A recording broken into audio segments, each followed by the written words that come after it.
that you've already done. For many of our communities, this is their baseline. And so we are just about wrapped with that. Like Lauren just mentioned, we were waiting on confirmation about something that didn't seem quite right with our wastewater data.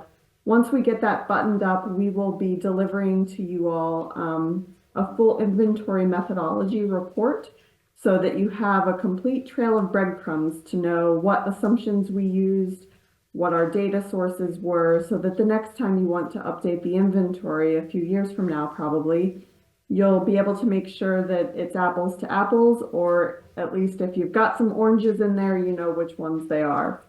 But now we have the whole spring semester together to continue working, and I always like to think of this as the fun part, honestly. You know, the inventory is important. You can't reduce and work on what you don't measure, but the working on it part is fun, right?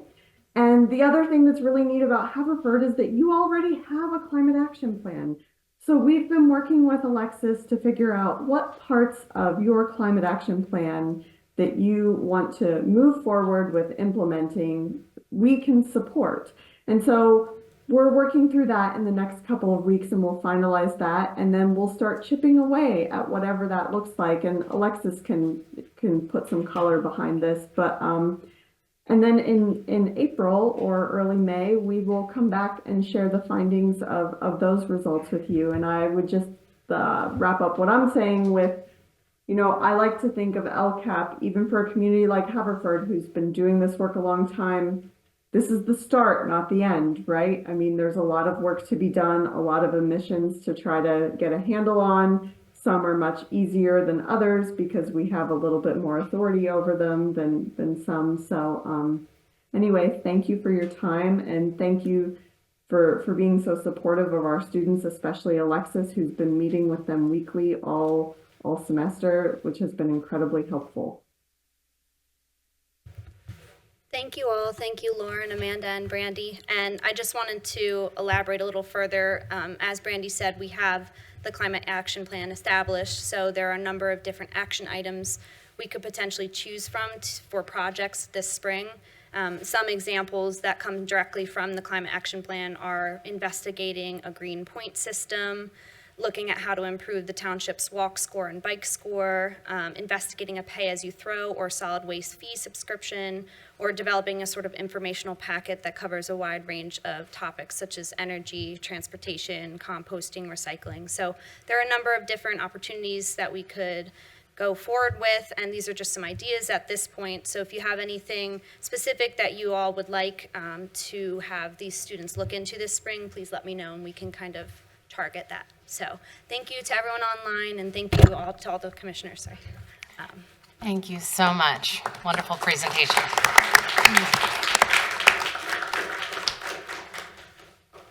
Do any of my colleagues? Thank you guys for hearing. Sorry. Do you have any questions for us? Yep, that's what I was going to ask. Do any of my colleagues have any questions for the presenters this evening? Any comments? Just, can you tell us, how do you measure the emissions? How do you come up with those numbers? I got it. So there are a lot of different resources and tools that help us collect the different aspects of the different pieces of the pie, so to speak. So I'll go back to that slide where we broke everything down. So there are different data collection services that get these different things. Like Lauren mentioned, when we work on something like transportation, we use Google EIE data. So it's kind of like the right tool for the job. Google EIE data collects information from travelers via their phones. So your phone knows where you are. And Google uses that information to determine how many people are on the road at a given time, how far they're traveling. And it aggregates all of that data, and then we can use it knowing Haverford's boundaries and how many people live here, what their trips look like, to estimate how many emissions are coming from the community over the course of a year. We have other tools for different sectors. For example, we got our natural gas information from Chris at the DEP, and a lot of this is just pulling information from databases online and finding a way to downscale it, to use ratios to make it fit the community. Does that answer your question? Yes, thank you. Can I add just one thing? Because I don't know that we talked a ton about this. So all of this lives within a software platform that ICLEI maintains called ClearPath. And so we get this activity data like Amanda has just described, whether it's vehicle miles traveled or kilowatt hours of electricity, what have you.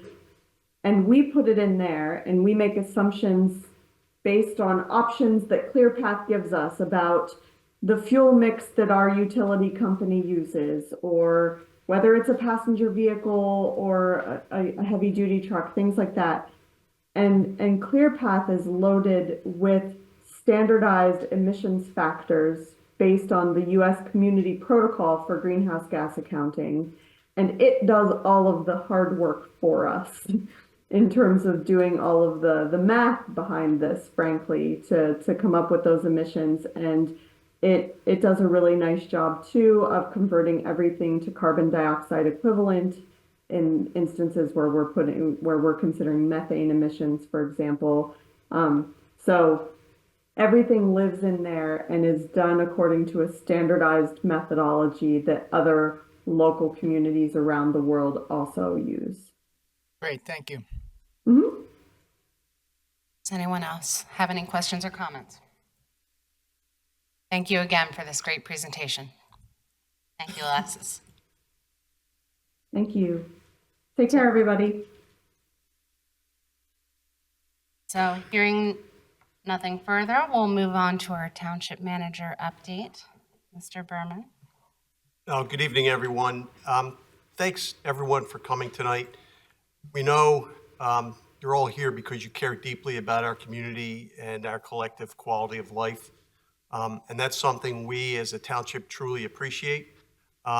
Many of you are here to talk about the comprehensive plan, which was published to the township's website a few weeks ago.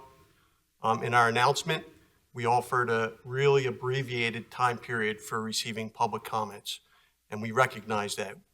We announced a public hearing would be held on February 3rd. And so I want to make this absolutely clear. There will be no public hearing on February 3rd, and the board will not consider adoption of the comprehensive plan in February, that's for sure. I will say, I personally think the comp plan looks way better than it did before. It's visually much more appealing, it's easier to navigate, it's much more user-friendly. I'm proud of the work that's gone into it, and I want to extend a heartfelt thank you to everyone who has contributed so far. But we recognize that no plan is perfect. You've pointed that out to us, and we appreciate that. At this stage, this one leaves a lot of room for improvement. There are areas like the land use map that need more refinement. Many of you noted that there are areas that you don't really understand and that just don't make sense. And some areas that you feel are completely wrong.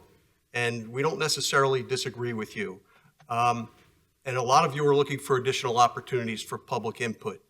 You've been loud, you've been clear, and we get it. We're grateful to you, and we know your comments are a reflection of how much you care about this community. So here's the plan. Obviously, the public hearing announced for February 3rd has been postponed indefinitely. We're going to announce a date later.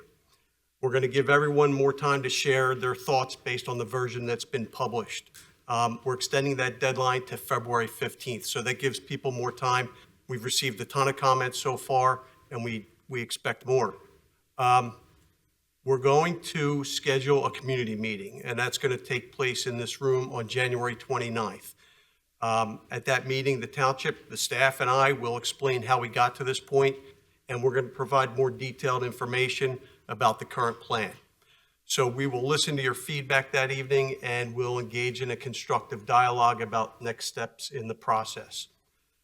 After February 15th, we're going to get to work. We're going to incorporate all of your feedback, your written and verbal comments, and we're going to update the comp plan. And that's going to include some adjustments, some edits, some corrections. We have a good feel for what needs to happen, but we also are looking for additional public comment. We're going to publish that next version as soon as we can, and we recognize the process is going to take additional time. but the end goal is for the board to adopt a comprehensive plan, a final plan that everyone here, the community, everybody watching can feel proud of in the coming months. So it's been over 35 years since the last full update to the comp plan, and I kind of know why now. No, that's not funny. That's not funny. But we're committed to ensuring that the approved plan reflects the needs and aspirations of the community for today, tomorrow, and beyond. So, community meeting January 29th, 6 to 9 p.m. right here in this room. Hopefully we'll get all your comments written and verbal by February 15th. We're looking for those comments to be sent to info@havtwp.com. And then we're going to get to work and we'll get it updated. We'll incorporate all the comments that we can, and hopefully we'll get it right and you'll all be satisfied and happy, which never happens. Nobody's going to be happy all the time, but you get where I'm coming from. So again, no public hearing February 3rd, and thank you. We appreciate your patience and your understanding. We're working hard and we plan to get it right. Finally, I will remind everyone that there's going to be a community meeting in this room regarding safe streets, and that's scheduled for January 23rd at 6 p.m. Very good. Thank you. Are there any questions or comments from my colleagues on the board? Hearing none, we'll now move on to the citizens forum. We're going to move on to the citizens forum portion of our meeting. Each speaker will be given 3 minutes to share their remarks. We will begin with individuals who signed up in advance, and during this portion, we'll also welcome comments on agenda items. If you wish to speak about a matter not on tonight's agenda, you will have the opportunity to do so during the second citizens forum. It's a continuation of the citizens forum later in the meeting. Please use your 3 minutes to make your remarks. While this is not a question and answer session, you're encouraged to mention any specific questions that you have. Commissioners will have the opportunity to respond to any matters raised after all the speakers have been heard. For follow-up on individual concerns or questions, I encourage you to connect with your commissioner or the township manager at the conclusion of the meeting, or reach out to them via email or phone. And with that, I'll now invite our first registered speaker to the podium. Just a reminder, when coming to the podium, please state your name and address and begin your remarks. With that, we'll start with our first registered speaker, Bob Dignazio. Forgive me if I mispronounce.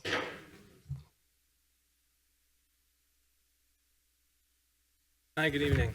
My name is Bob Dignazio. I live at 606 Country Club Lane. I spoke last month to check in with the Board of Commissioners regarding Lanark Country Club's land development application and the property damage caused by golf balls leaving the ninth hole. I told Mr. Berman that I'd make efficient use of my time tonight, so I'll get right to it and hand out.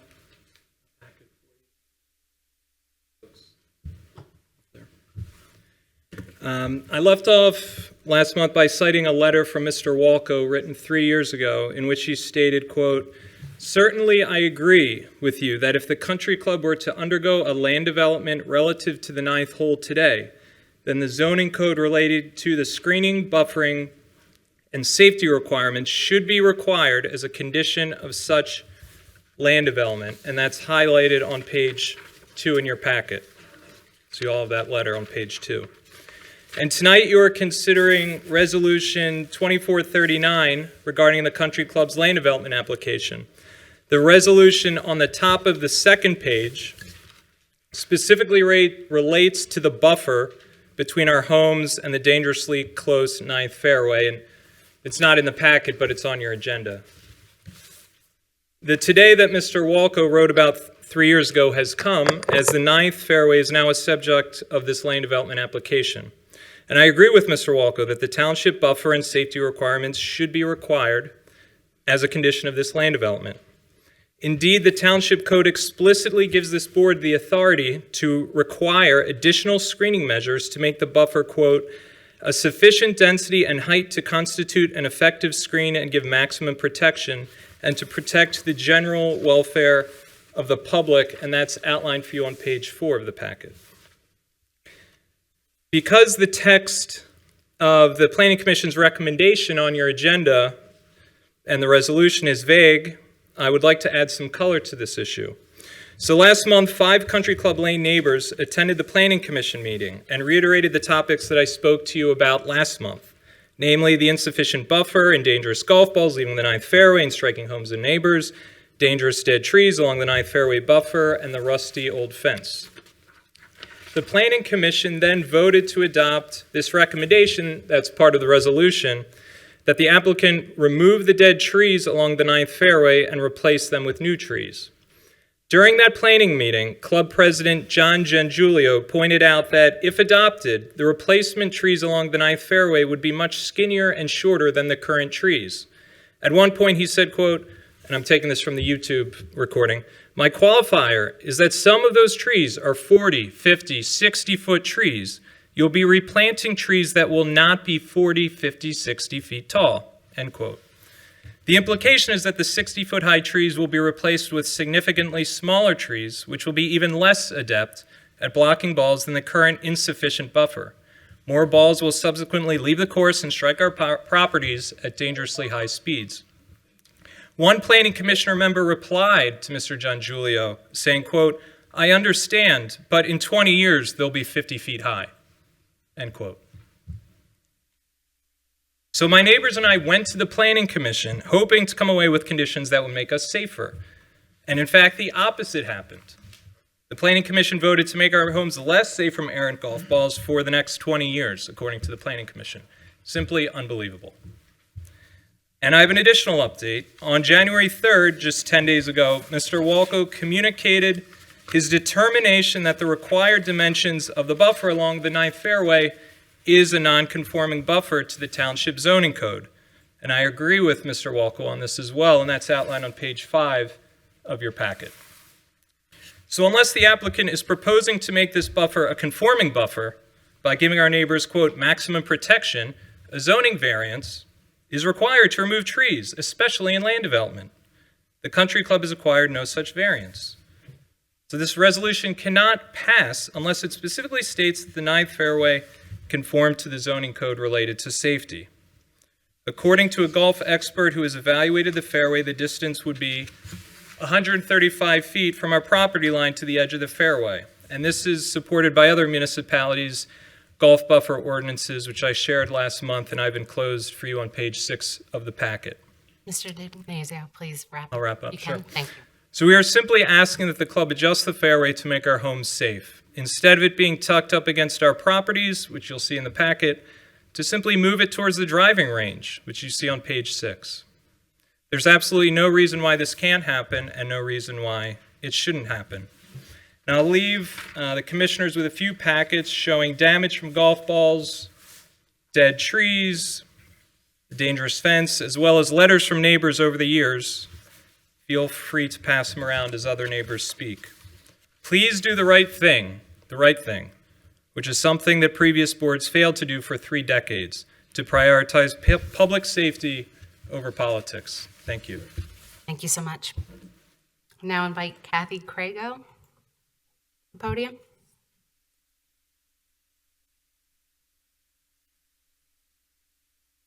Hi, my name is Kathy Crago. I live at 612 Country Club Lane. I back up to the golf course. I've lived there for almost 33 years, so I've lived there a very long time. I do enjoy the street, obviously. I've lived there a long time, but throughout that time, I've had a lot of damage to my property, to the side of my home, multiple golf ball dents and siding, dents in my car, windshields, windows broken, a lot of damage. Now, I enjoy backing up there. I mean, I do like that in my backyard. We live very close to one another, so there are definitely some benefits to living there. But it's also very scary. The children play in the streets. There's a lot of kids on Country Club Lane. They have to play in the street. They can't play in their own backyards because parents are afraid they're going to get hit. I'm afraid to let my dog out. There's a lot of damaged trees. Now, I personally have paid myself to have trees trimmed. I've had pines cut back because the pines go into our yards that are there. I believe 2 years ago there was a storm and one of the pine trees went down from someone who was not trimming that because the country club doesn't take care of that, and we lost all of our power. All the power lines were taken, they were like torn off our house, and we had to have Pico come out and replace some. So there's been a lot of things that are, I think, related to the trees, you know, and the fences. I, too, personally replaced the fence in the back of my house as far as I could. I did get permission from the country club to do that, paid for it myself. And that was because I have a dog, and I didn't want the dog to get hurt because they were old, rusty, sharp. They're a mess. So anyway, also the fences grow into the trees. So the trees that are so big, the trunks are so big around now that the wire fences are like are actually grown into the tree. So if you look at the pictures, you'll see they speak for themselves, but really it's coming down to safety right now. We all discuss nets. Nobody wants nets. Country Club doesn't want it. We don't want it. Nobody wants that. But what we do want is the trees to come down, the dead trees, fences replaced, and new trees planted. I mean, it's kind of that simple. So, okay? Thank you so much. Next, I invite Brittany Stivall. Forgive me if I mispronounced. Hi, Brittany Stiefel. I'm 609 Country Club Lane. It was really close, but thank you.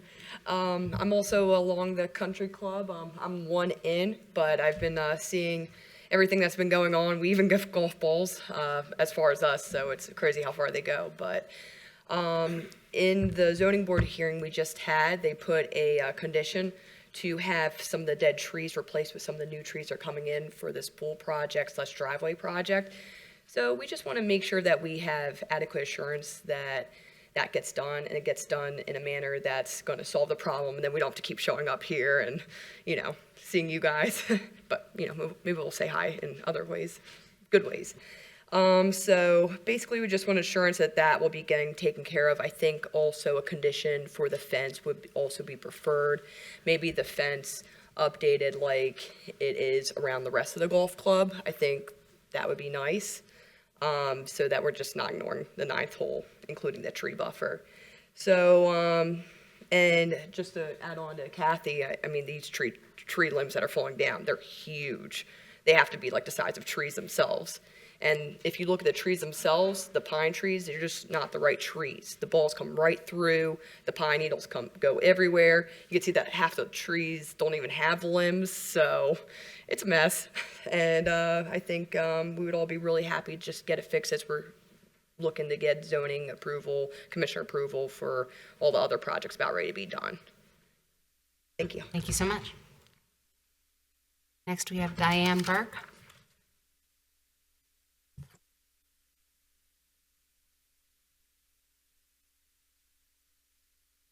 Slow. Hi, I'm Diane Burke. I live at 534 Country Club Lane. Down the next block, the people you've been speaking to have all been 600 block. We're down towards the bottom. So my house happens to be, I've lived on Country Club Lane 46 years. Moved in, 25 years old, new baby, loved it, beautiful. They planted these little tiny trees, which have now been addressed. I thought, oh nice, they're gonna fell some golf balls. They're now 45 years later, yes, they do grow in 20 years because now it's 45 years and they're ridiculous. I mean, not only are the trees and the branches, and I have some pictures of back of my house and my garage and my room. Not only have the trees fallen, but the pine needles are ridiculous. You'll see the top of my garage. I have to pay someone to come sweep off my garage. My husband's over 72 now, and he can't get up there anymore. I don't know how much everybody else sweeps off their garage roof, but because of your neighbor's trees, it won't go away. But they're really, and they're dangerous, the way these limbs fall. A few times they have taken off a bottom leaf that was falling in the yard, and that just makes them more top heavy, because good winds, they're just landing on our cars. A couple of the friends on the 500, on the 600 block, or 500 we are, on our even side, have said, they've taken their cars to mechanics and they're like, what is with all the pine needles under your engine? You just open them and they're all over, everywhere. So that's happened to a lot of us. There's just no getting rid of them. They're in the house, they're everywhere. A couple times when you call, you get a lot of flack about, you know, we keep calling about it, but it's been promised for a long time. They're sorry, they were the wrong ones. I have trees that are, you just see limbs laying in there and I say, can you please come take this? I can't climb the tree. And there's no connection to it, it's gonna blow and hit someone. I had a picture of my granddaughter at 4 years old, the first time I called about, and I can't find it, but she's 17 now and in high school. Those trees have not been touched, and they're just in the yard, growing into the fence and laying, we can't even sit in our yard anymore. So it's pretty dangerous. So I'm glad it's finally being addressed. Thank you so much. Thank you so much. Next, we have Mary Lou Connor.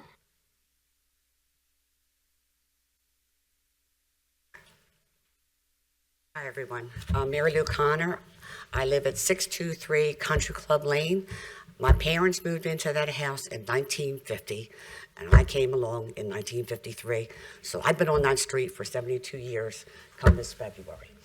So I know this golf course. I also had property at 628 Country Club Lane, which is along the golf course, for 12 years. Back there, we had trees. We could call it about major tree limbs falling down into the backyard. The fence along that golf course is horrendous with the rust. Growing up, I had 100 kids on the 600 block alone. Tonight, I've counted in my head. We presently have 45 kids up to high school age living on that 600 block, and we're still growing. So the kids, neighborhood kids from the other streets are coming over. At my house, even though I'm across the street, I've had golf balls come up my driveway. I've even had golf balls in my backyard, and I'm totally across the other side. My main thing is those trees, those pine trees that were installed. A couple years back, in I think it was 2020, a couple of us met with the people at Lenark. They even told us they put the wrong pine trees in. So those pine trees now have grown so large, and not just once, but multiple times the last couple of years we've had horrendous storms, and the trees have come down, taken out wires, taken out back breakfast rooms, bedrooms. The people have been without power for days. So it's those tall pine trees, the wrong pine trees are in. We need the correct pine trees put in. Those trees that we do have in, they need to be taken care of. Again, they're growing into the fences like you hear from everybody else. So the main thing is those pine trees, and trim up those trees, take care of your trees. That's all we want. Safety for our kids. And hey, we're going to have more than 45 kids on that street in a couple years. It grows fast. That's a very popular street in the township with kids. Thank you very much. Thank you. Next, invite Michael Dignazio, Esquire.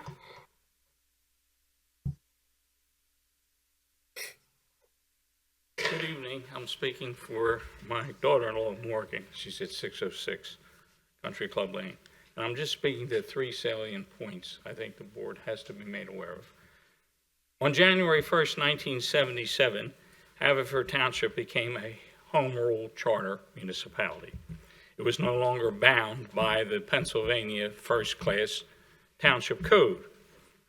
In December of that year, as a home rule charter municipality, Haverford amended its zoning code by creating an institutional district wherein a country club is permitted as a conditional use. As a result, on that date, December 12th, 1977, Lanark Country Club, by operational law, lost its classification as a pre-existing non-conforming use. It was a permitted use from that date forward. For the next 45 years, whenever a resident of the 600 block of Country Club Lane suffered a physical injury or property damage occasioned by an errant tee shot at the 9th green, the club and this township falsely represented that no relief could be sought because the country club is a, quote, continuing non-conforming use. Misstatement.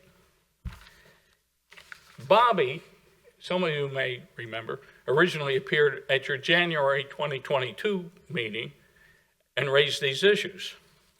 Your response, by way of your solicitor's letter dated February 4th, 2022, was that, quote, I do not believe that the township will be able to provide you with any local or municipal relief. Why? Because according to your solicitor at that time, there's no contention that the country club is a continuing nonconforming use. That is not the law.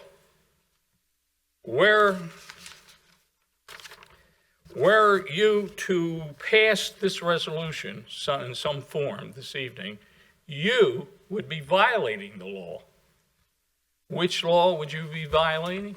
The very Pennsylvania Home Rule Municipal Charter law that you adopted in 1977.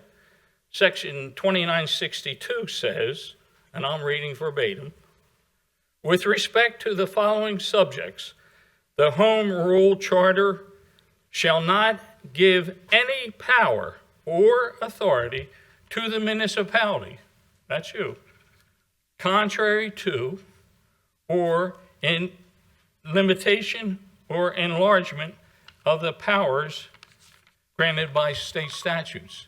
And they go through 10 areas, firearms, a lot of things, but the number 10th is municipal planning under the Pennsylvania Municipalities Planning Code. If you take an effort before you vote on this evening, and you pull out the Delaware County Planning Commission report to you, you will see that they reported to you based upon their obligations under the Pennsylvania Municipalities Planning Code. However, this resolution that came to your desks this evening from the Township Planning Commission was based upon your township engineer's review that's under section 160 of your code. That's an ultra-virus statute. You have no right as a home rule charter municipality to have your own private procedural rules for land development. And I'm going to wrap it right up real quick. Thank you. All right, so if you notice that there's only three things you can do this evening. Number one is deny, do not take action, refer it back to your township planning commission with the direction that your township engineer has to live up to the home rule code. That means he has to give his recommendations based upon the Pennsylvania Municipalities Planning Code. And it is wholly different than your code at section 160 of your ordinance. And by the way, before I leave, if you look at the proposed resolution, paragraph 13, it says that, one moment, it says in the paragraph 13 of the proposed matter before you, a note shall be included on the plan listing the zoning relief granted by the zoning hearing board at their meeting on August 16th, 2024. That's another misstatement. That decision rendered that evening by your zoning board has been appealed to the court in media and is still ongoing. So I don't know how you handle that. Very good. Thank you so much. Thank you. Final registered speaker is Mr. John Williams. I'm sorry, I believe it's Doctor. Thank you. John Williams, 730 Panmure Road. I sent an email to the Board of Commissioners on Saturday, and I wanted to, I guess, maybe be the first person to comment on my very serious concerns about this comprehensive plan draft. In the interest of time and being brief, I know you guys have a long night. I won't read my email, but I want to make several points. The first thing, which is very concerning, is there is a massive expansion of high-density housing in the Brentford area of the 5th Ward, specifically on Dayton, Penn, Martin, Preston, Miller, and Buck. These areas, my wife and I speak, we come at this together. We love this neighborhood because it has a combination of medium density and a lot of open space with the polo grounds and with Preston Park. As currently proposed in the draft that was published before the holidays of the comprehensive plan, so it completely changed the neighborhood. This is a rush rollout. I appreciate the township manager saying that there won't be a hearing on the 3rd, so I'll skip that point. Brynford really takes the hit in this. I mean, I'm just, as well as South Ardmore. Currently on the zoning map, there are multiple areas that are zoned R6, but they suddenly are not being considered for this apartment blight. I'm going to use that word because I don't think turning Haverford Township into, apartments all over the place is really what this community is about.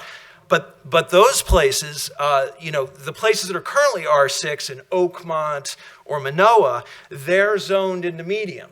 But Brynford takes the shaft. Brynford is the one where all the apartment buildings are going to appear. And I have a significant problem with that.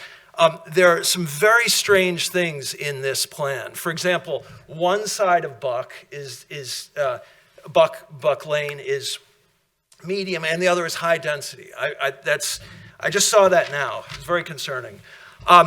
There are some specific concerns here regarding 731 Old Buck Lane and 746 Panmure. The first is the Haverford Estates, Brandywine, whatever, a personal care home. The other one is the Mainline Arts Center.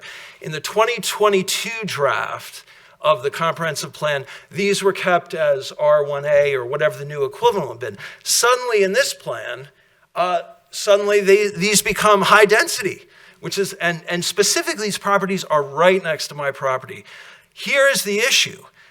What this plan will do is will encourage people like me to say, you know what, I'm a victim of spot zoning, and you know what, I want my property to be high density as well so I can sell it and put up apartment buildings. Now, I don't want to do that, but I looked at the map and suddenly 731 Old Buck and 746 Panmure are suddenly commercial or mixed use. So why should, I might as well join in the fun and harvest the cash from my property. Of course we don't want to do that. We love the neighborhood. The neighborhood is fundamentally better than it was 10 years ago. But please do not adopt this plan that will drive everyone to make as much money as they can and subdivide and so forth and so on. Please have no apartment or townhouse zoning in Brynford or South Ardmore. Thank you.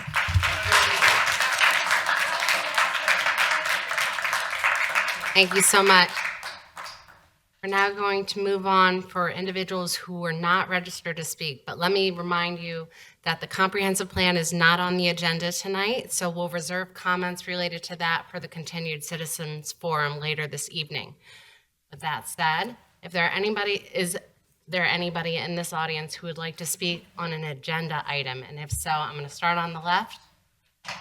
Raise your hand if you'd like to speak on an agenda item. Okay, nobody on the left? Let's move to the right. Anybody? All right. We'll now conclude our citizens forum on agenda items. Yes, sir.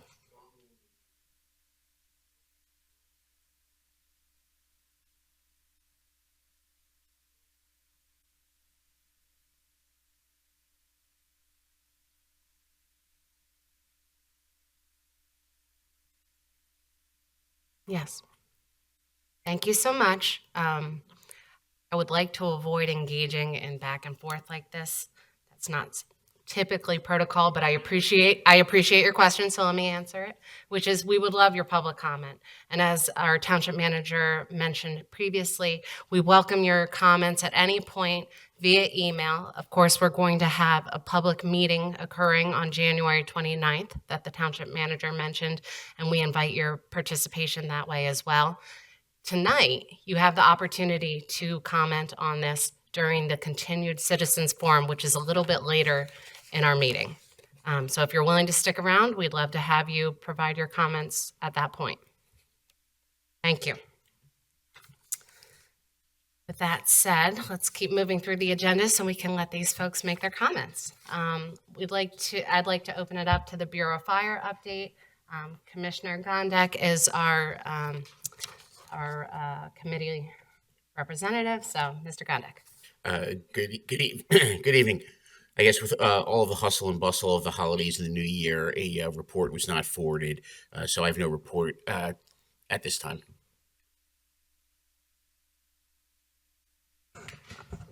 Thank you. If I can return to citizens forum for just a second to see if any of my colleagues wish to comment on anything that was brought to their attention during the citizens forum portion. Forgive me for skipping over that. Thank you. All right. Thank you, Commissioner Gondek. We'll now move on to the Township Auditor update. Mr. Ross Anderson, if you'll join us at the podium to provide your report.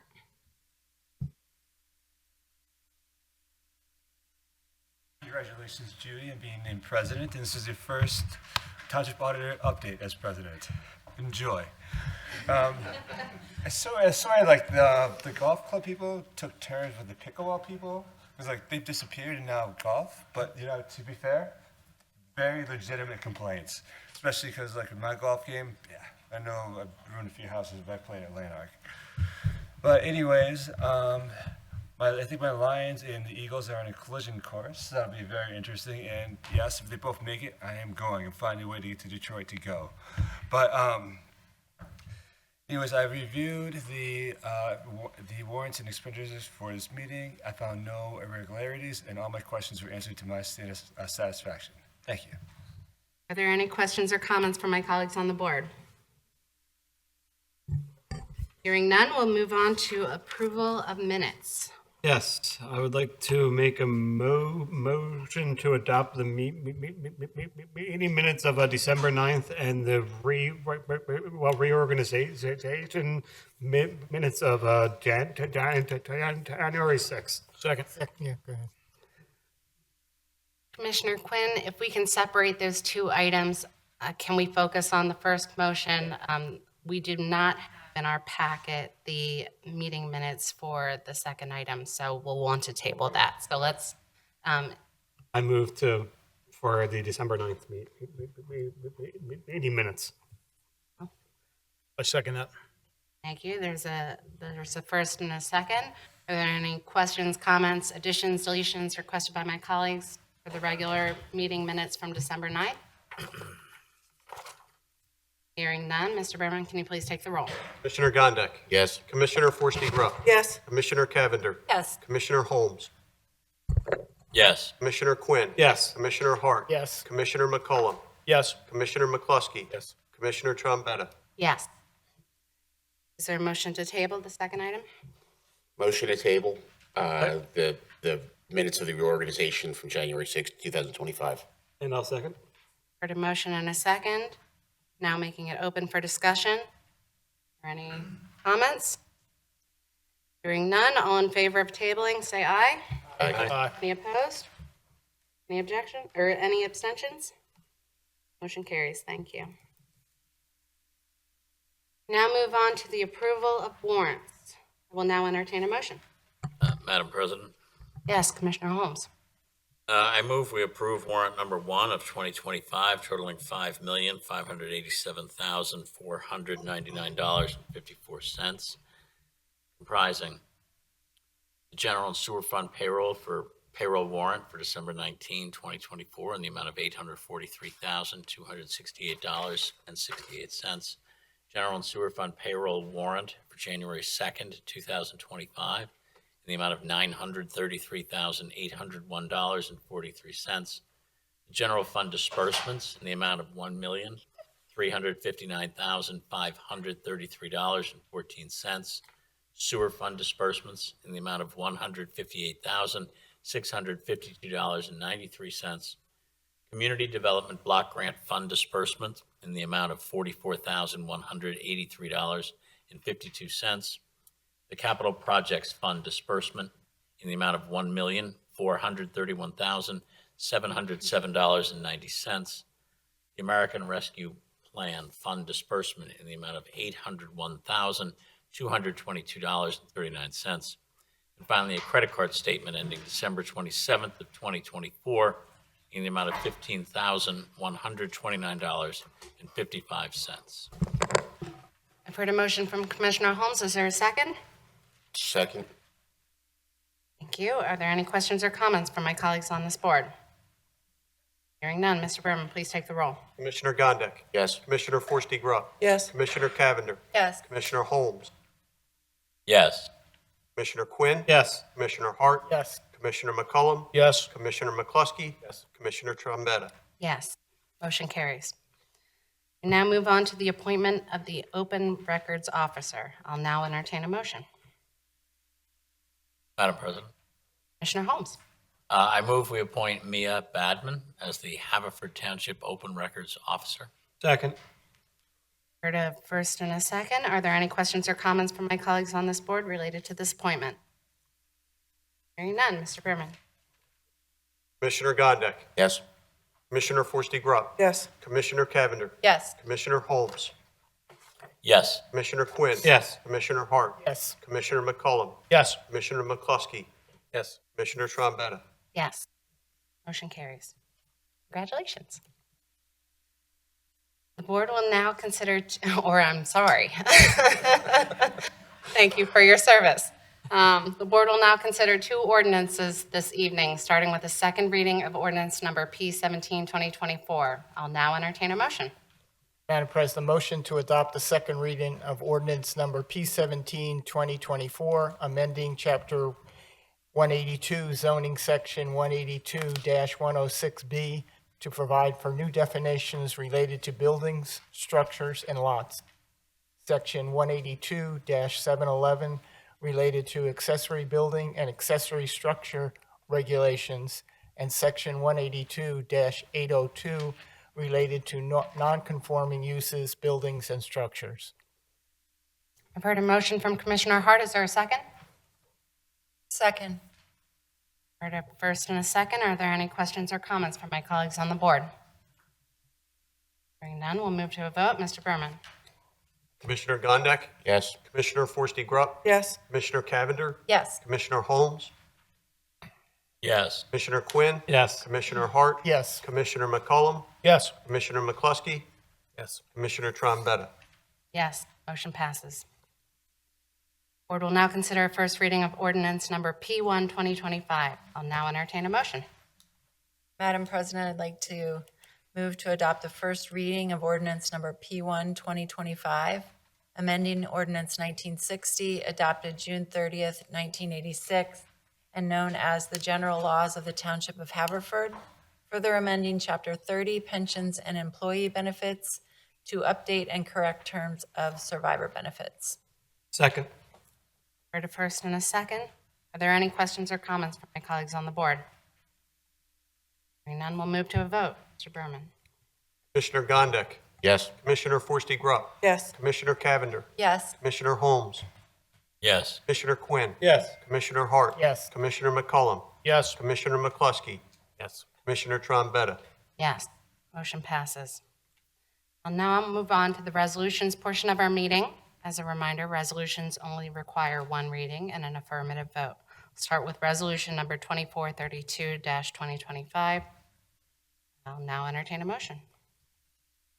Madam President, motion to adopt resolution number 2432 of 2025, authorizing the submission of the sewage facilities planning module for 14 Claremont Boulevard to a revision to the official sewage facilities plan for Haverford Township. Second. Heard a motion and a second. Is there any discussion or any questions regarding this resolution? The only question I will have is just to clarify from the township engineer, there's no question, my understanding is there's no questions or concerns or issues that you have with this particular matter. Is that correct? Yes, Commissioner. The module is basically saying the township has sewer capacity for these 3 new units here, and that is correct. They do have sewer capacity for that. So that's all you're signing off on.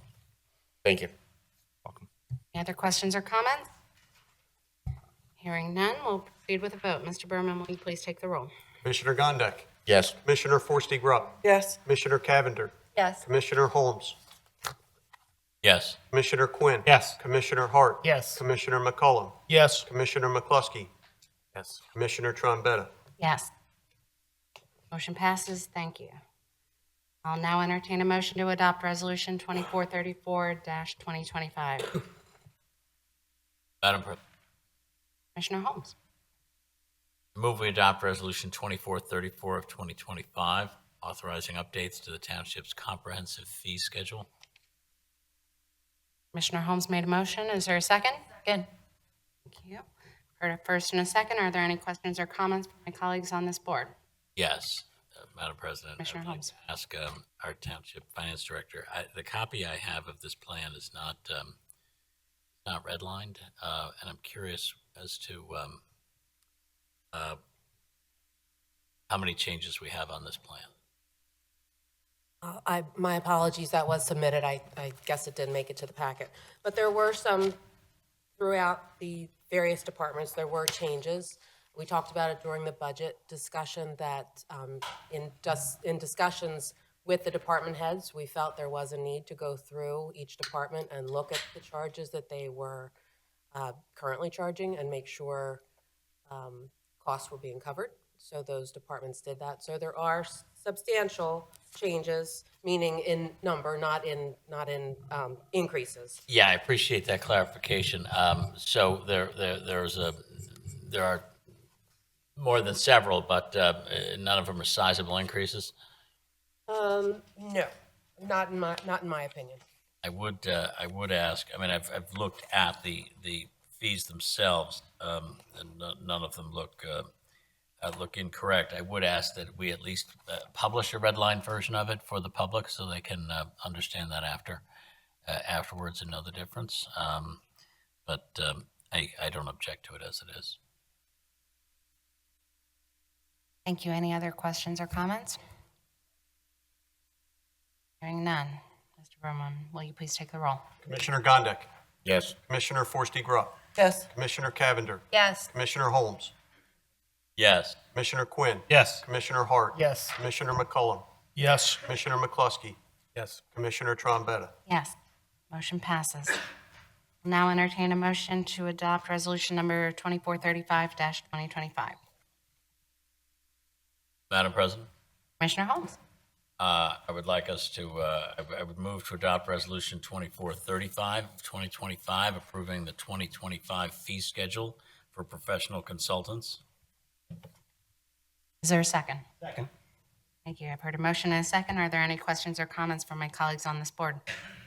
So I want to clarify, this is not our fee schedule for what we pay our consultants, but this is to the extent that we can seek reimbursement for professional fees incurred by others or by us in response to something brought by somebody else. These are the fees as we can charge others. Is that correct? These are the fees that we charge others, basically in, or most commonly in cases of a land development or a grading escrow where we have to bring professionals in to review permits. These would be the fees that govern what we charge against those escrows. And these fees as published, these are consistent with our neighboring townships in Pennsylvania? They are. I have no other questions. Thank you. Are there any other questions or comments? Hearing none, we'll proceed with a vote. Mr. Berman, can you take the roll? Commissioner Gondik. Yes. Commissioner Forresty Grubb. Yes. Commissioner Cavender. Yes. Commissioner Holmes.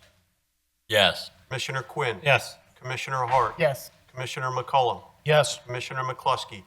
Yes. Commissioner Trombetta. Yes. Motion passes. Thank you. I will now entertain a motion to adopt resolution number 2436-2025. Madam President, motion to adopt resolution number 2436 of 2025, approving the adoption of bylaws for the Crossroads Figure Skating Club. Commissioner Gondik made a motion. Is there a second? Second.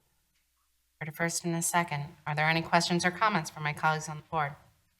The only comment I'll put out is, and just correct me if I'm wrong, Ms. Cuthbertson, but once we approve this, we will then advertise for the 3 public spots that this board will appoint to this board. Is that correct? That is correct. Thank you. Any other questions or comments? Hearing none, we'll proceed with a vote. Mr. Berman, can you please take the roll? Commissioner Gondik. Yes. Commissioner Forresty Grubb. Yes. Commissioner Cavender. Yes. Commissioner Holmes. Yes. Commissioner Quinn. Yes. Commissioner Hart. Yes. Commissioner McCullum. Yes. Commissioner McCluskey. Yes. Commissioner Trombetta. Yes. Motion passes. I will now entertain a motion to adopt resolution number 2437-2025. Don't all jump at it. Motion to adopt Resolution 2437-2025, authorizing the disposition of public records in accordance with the Municipal Records Manual. I've heard a motion from Commissioner McCluskey. Second. Second. Thank you. I've heard a motion and a second. Are there any questions or comments from my colleagues? Just explain what this is. I think I know what it is, but I forget it. Well, the Pennsylvania Historic Records Manual provides guidelines for when the township can discard materials, dispose of materials. And so each year about this time, we ask the board to adopt a resolution specifically identifying the records that we're going to destroy.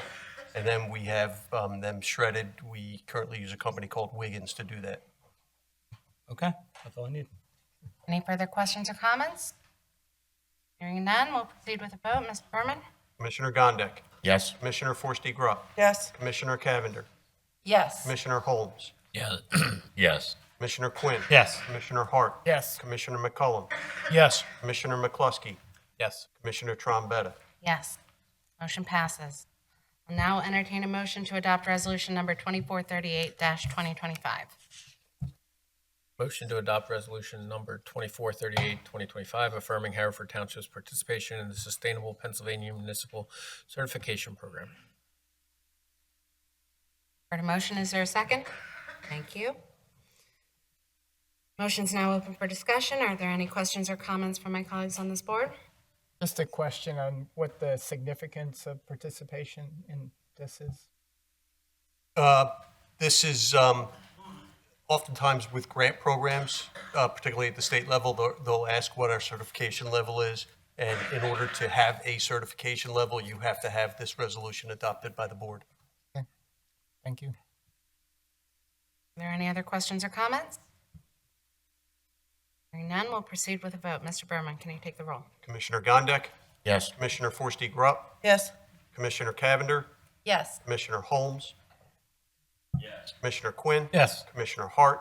Yes. Commissioner McCullum. Yes. Commissioner McCluskey. Yes. Commissioner Trombetta. Yes. Motion passes.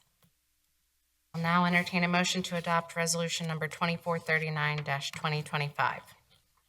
Motion to adopt resolution number 2439-2025, approving preliminary final land development plan for the Lanark Country Club for improvements, including a new swimming pool, cafe, parking area, and stormwater management at 950 Westchester Pike, Havertown. Second. A motion and a second. Motion's now open for discussion. Are there any questions or comments from my colleagues on this board? I have a question, but I'm kind of treading lightly here because I'm not sure if it's something I can throw out in public. My understanding is there's been reference to litigation on this, and I have a question regarding that. Can we briefly go back into executive, or how I do think I that's a handle that? good idea. I agree. Okay, we'll take a 5-minute recess and take executive session to address this. Thank you. Thank you so much for allowing us to take a brief recess.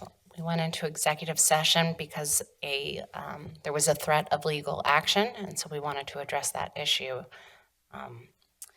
So with that said, again, we did have a motion and a second.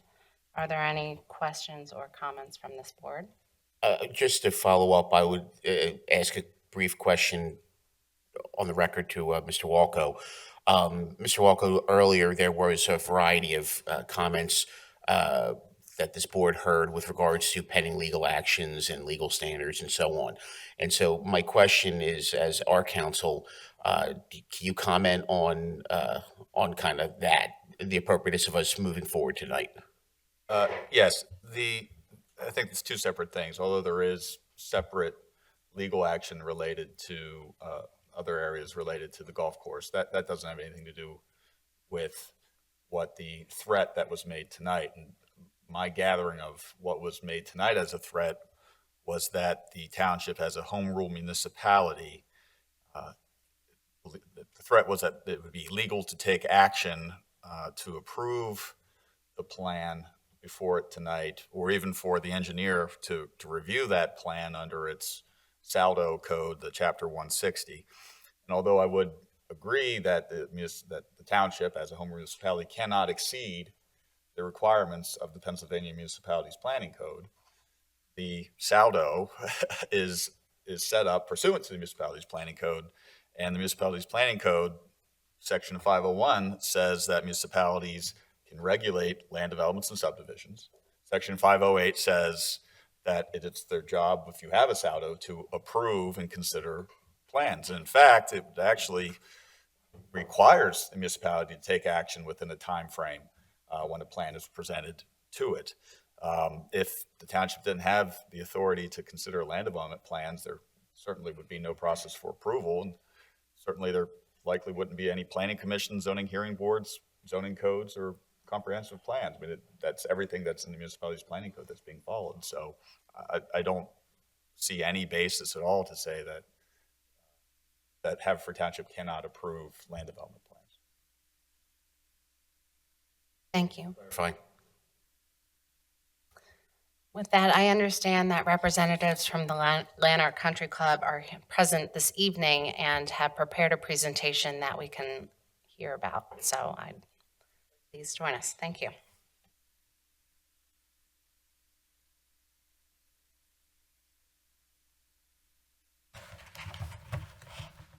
My name is Jim Byrne, and I represent Lanark Country Club. I have the pleasure of representing Lanark Country Club. Let me tell you a little bit about what this application is, and I agree with Mr. Walco's assessment of the law in that area, that yes, you can and must make a decision on this application. I think that it's clear in Pennsylvania law that that's why we have planning commissions, and in fact, in our county here, we have a county planning commission as well. We've been at this project probably for a little over 2 years now, okay? And what we are trying to do, as I said, Lanark Country Club has been around for quite a long time. The club itself is about 125 years old. The configuration that the club is in now has been the same generally since about 1920. What we are doing here tonight has nothing at all to do with the ninth hole. What we are doing here is we have a 70-year-old swimming pool that's made of cement and is in bad shape. And the swimming pool is such that if you're a person like me, an elderly member, a big elderly heavy member, you don't want to be jumping into the pool. The pools nowadays are such that you can walk into the pool. So we're replacing the pool with one that's more modern, more safe, and is relatively the same size. It's not exactly the same size, it might be a little bit bigger. In addition to that, we are going to, at the same time, the parking lot hasn't been refreshed in a long time, and that needs to be refreshed. So we're going to do that. As part of doing that, we're going to move the putting green, which is in front of the clubhouse, which I think probably most of you have been to Lanark, and move that over a little, and then we're going to resurface all the parking areas. And we're going to add a parking area for an additional 14 cars. And that's not as part of a membership plan or anything else.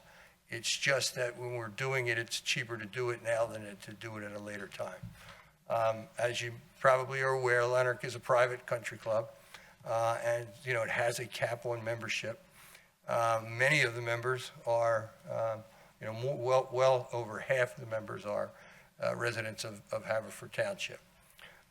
So we're going to do the parking lot, we're going to do the pool, and then the last thing we're going to do for any of you that are golfers is there's a driving range out on Lanark, and that driving range is really pretty short.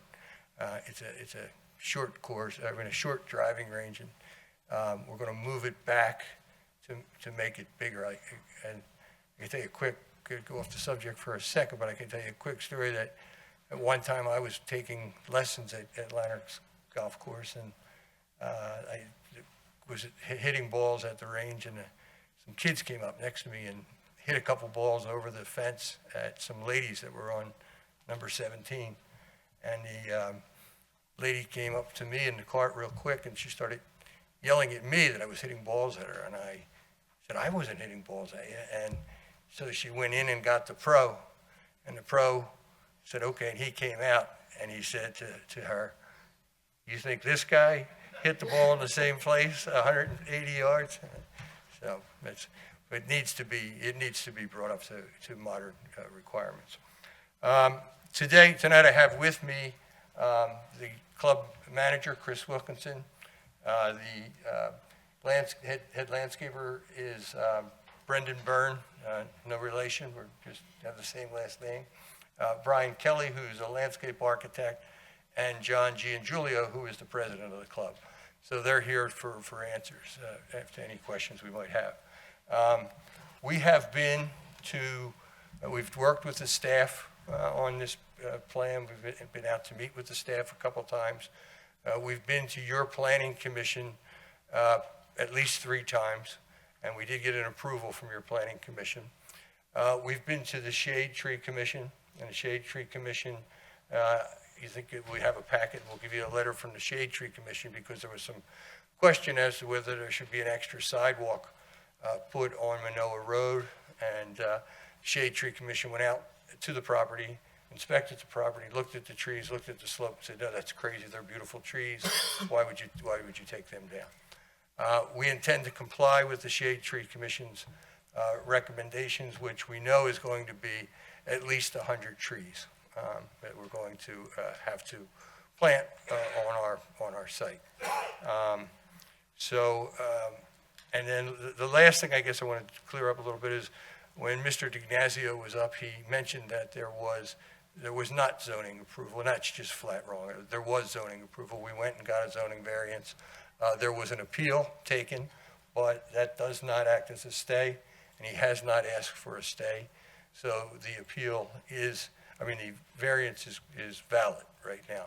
We would need to proceed at our own risk, but time is kind of the essence for us because during this season when it's cold and there's no golf play and no swimming, this is the time that we need to move to get our work done.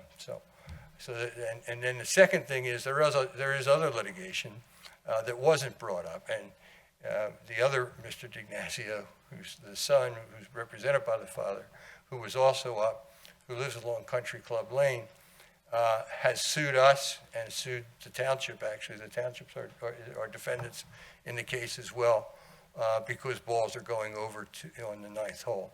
Again, it's an issue that's wholly not applicable or relevant to this application, but it is one that's being litigated in the Court of Common Pleas and really should not I would respectfully suggest, shouldn't form the basis for any decision here tonight.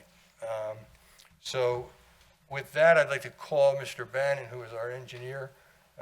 Where'd he go? I'm sorry. First I'm going to find Mr. Bannon, then I'm going to call him as a witness. And he is a civil engineer. Would you like me to have his qualifications? He's with Nave Newell. Would you like to hear about his qualifications or accept him as an expert? Okay. Jim, if you would, take us through your presentation here. Okay? Sure.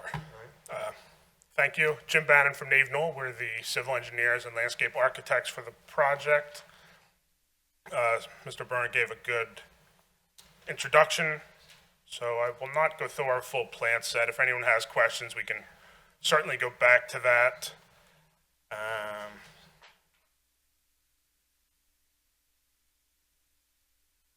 Trying to figure out the order.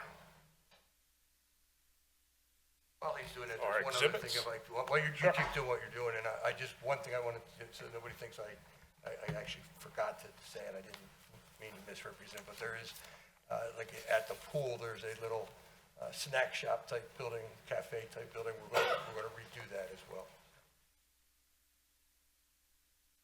Thank you. So the club, I'm sure everyone knows, well, it's about 130 acres, bounded on the north by Manoa Road and the south goes down to Township Line, kind of bifurcated by Steel Road in the middle. What we're looking at here is an existing features aerial. The project area, we're focusing on the 10 acres of the project near Westchester Pike and Manoa Road. So this is what that area looks like now. And then here's a colored representation of what we're proposing. This is basically the composite site plan that was submitted, just colored in to more clearly differentiate parking and green areas. So like I said, we're working in about 10 acres. This is the area where you can see the clubhouse towards the bottom left of the plan, pool area, paddle courts, parking's all located in this area.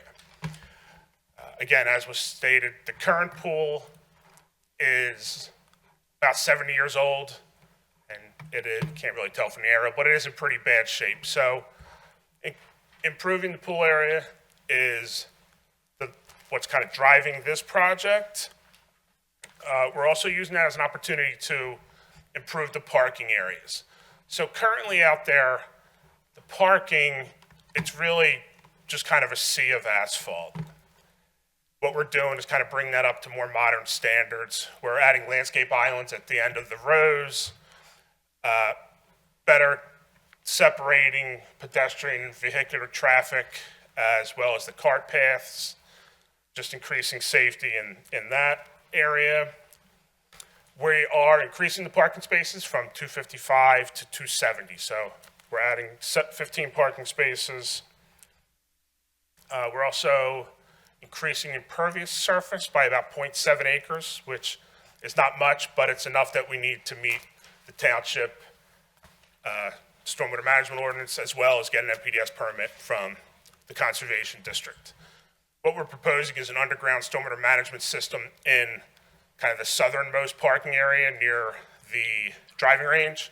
That had the best infiltration rates, so that's where it's going to work out best. And again, basically, we need to get an NPDS permit because we're disturbing over an acre. That's in process.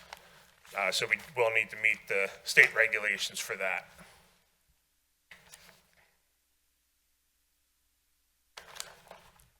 So that's the highlights of the improvements. Are there any specific questions?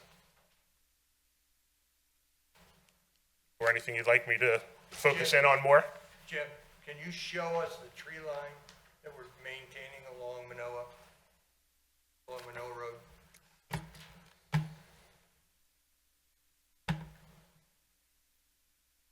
So this may take a couple minutes, but just to give you an idea of where we are. So one of the waivers that the Planning Commission recommended was not installing a new curb and sidewalk along this side of Manoa Road. There is already curb and sidewalk on the other side with full pedestrian connectivity. We understand how important connectivity is to the township. There's, as you can see here, ADA ramps and a crosswalk on Furlong, and the same thing up on Westchester Pike. So there are safe ways to get from one side of the street to the other. As we kind of walk down Manoa Road, you can see what would be the difficult part of installing a sidewalk here. There's a lot of grade change and existing trees. So that is what kind of drove us to go to the Shade Tree Commission, and discuss this matter with them. And we prepared some exhibits that show what this vegetation looks like now and what it looked like. So I do have hard copies of these I can pass out to the commissioners. So what we're looking at here is Google Street View. You can go back in time. So 2007, the club made a concerted effort to increase the buffer along Manoa Road. During the planning commission meetings, we did hear neighbors specifically ask that question, requesting we not take down trees along Manoa Road. So what these exhibits are is the top one is 2007 and the bottom is August of last year. And it basically shows how much that buffer has been increased in a few different areas. And you can see it really is drastic.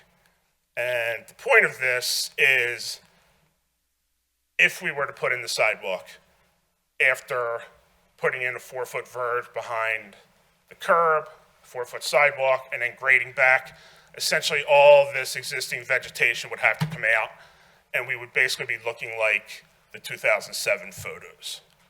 So that's what these exhibits are trying to demonstrate. Okay. And you mentioned that we went to the Shade Tree Commission, correct? Correct. And the Shade Tree Commission, at least one representative came out and walked the property, is that right? Yes, they did, and they issued a letter. I don't have the exact wording in front of me, but I believe they said it would be disastrous if we removed these trees. Basically, they said they'd have to remove 60 healthy, full-size, mature trees in order to put in this sidewalk. That's why they issued a letter supporting our request for a waiver from the curb and sidewalk requirement. And with respect to the sidewalk across the street, that's handicap enabled, correct? It is. There is full ADA ramps at Manoa Road, and like I said, at Furlong, during the discussions with the Planning Commission, they requested that we improve the striping shown here along Westchester Pike. Basically, they want us to put zebra striping in there, and that was listed as one of the conditions of approval. And we agreed to do that, correct? Yes. And we also agreed that we would pay a fee in lieu of the sidewalk, is that right? Correct. Any other questions about the sidewalk? Not about the sidewalk, but I mean, we're hearing from residents about the trees. Are any of these replacement trees going into the area that they're requesting? So we do have a registered landscape architect here who can discuss that, but I will say in the draft resolution, one of the conditions was to use some of the required replacement trees to increase the buffer along the 9th fairway. So yes, that will be a condition of approval. And we do have a landscape architect. Maybe I could ask him to come up. Yeah, that would be great. Before we go on to that, I'd like to ask a question about this particular corner. Okay. Because when the Planning Commission was, when you were presenting to the Planning Commission back in December, if I recall, one of the issues brought up with this particular crosswalk is that the trees have grown up a good bit and block sight lines. And there was a lot of concern about pedestrian safety because with this plan, as has been pointed out to me by Commissioner Hart, and I appreciate you highlighting this, children would have to cross because there would be no sidewalk along the country club side of Manoa Road.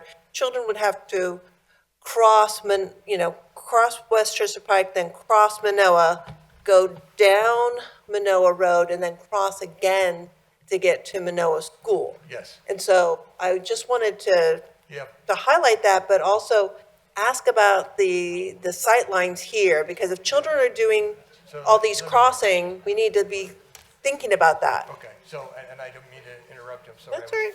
But it's already been removed. We took it to heart and we went out and we removed the tree, so that's gone. With respect to the children crossing, you can see in that one photograph, there's crossing guards at that part, and there is also crossing guards down at the other end, down by where the school is. And the sidewalk on the other side is safe. I mean, it's a safe sidewalk and both protected. And with respect to the trees, back to that, I'm going to ask Mr. Kelly to join us. And what I would answer to you, though, as the first part is, we have taken a look, even though it's not part of the plan, that 9th hole. I mean, the last thing we want as a country club, and especially a private country club, because we want to keep our members, is, to have something happen with trees that's not good. And then for the neighbors too, they don't deserve it. So we had the trees along the 9th hole looked at, and they are large, they're big trees, and they are healthy. They're healthy. Once in a while, branches will fall down, and if we need to clean them up a little more often, we'll do that. Also, we might be able to plant some of the 100 trees or 150 trees, whatever we're going to plant, in spots where where a dead tree does exist. The thing that we can't do is put a buffer in the middle of like if you wanted to put a buffer off to block balls, it would be in the middle of the fairway and really ruin the character of the course. So we want to do what we can to help, but we will comply with everything the Shade Tree Commission tells us to do and everything that the planning commission told us to do. Like, we got rid of the trees pretty quickly, so. Go ahead. But with that, I'd call Brian. I have a question, since you've brought up the number of trees that are going to be planted a couple times. There was an email that Jim Stevens of the Shade Tree Commission sent saying that he praised the variety of species that you selected and the very robust number that you indicate on the image, which was 143 total, but that on the list there was only 105 trees that had been specified. So I wanted to have some clarity about what is the minimum number of trees that you guys are going to be putting in. The minimum number we will put in is whatever the Shade Tree Commission tells us. We have, and while the Shade Tree Commission has been very cooperative with us, it has been the Christmas holidays. We did invite them to come back and take a look. And maybe you can explain that a little better. To take a look, but we're going to have at least 100, and I think maybe I even said 100 or 150. So we're going to put as many trees as we like trees. We all like trees. Thank you. So maybe something you can address, just from listening to the entire conversation tonight, from the public's perspective, a question that I would have that I would want clarification, make sure what's in the plan, and so that they know the holes that are along, the trees that are existing along the 9th hole, is the plan then to infiltrate these new trees along with those old trees, or are you taking out the old trees and putting in the new trees? What is that process? Yep, so I'm Brian Kelly, I'm with Nave Newell, I'm a registered landscape architect, and to clarify the number of replacement trees, we were going back and forth with the size caliper of the replacement. So the amount of inch per inch we were looking at, and we wanted to bump that up to 3-inch caliper as opposed to the 2-inch caliper. And that arrived at the 105 trees. That's the number we were intended to replace at full capacity. We're going back and forth with the Shade Tree Commission on where that is, and we provided a few different aerials of where we want to implement them, and they are essentially all throughout the property along residential buffers. The 9th green, or the 9th fairway, hold on. Yeah. Let's see.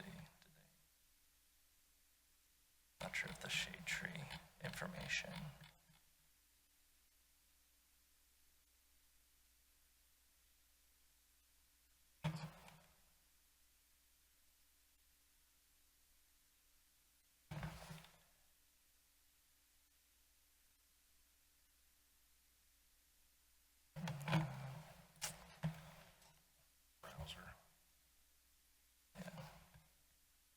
Apologies.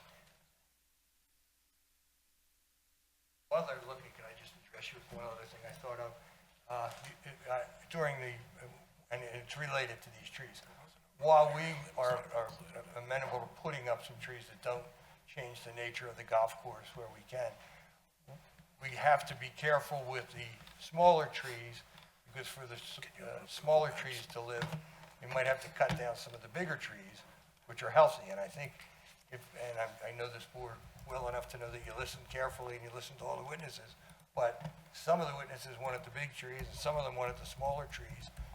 So we're kind of in a catch-22 there.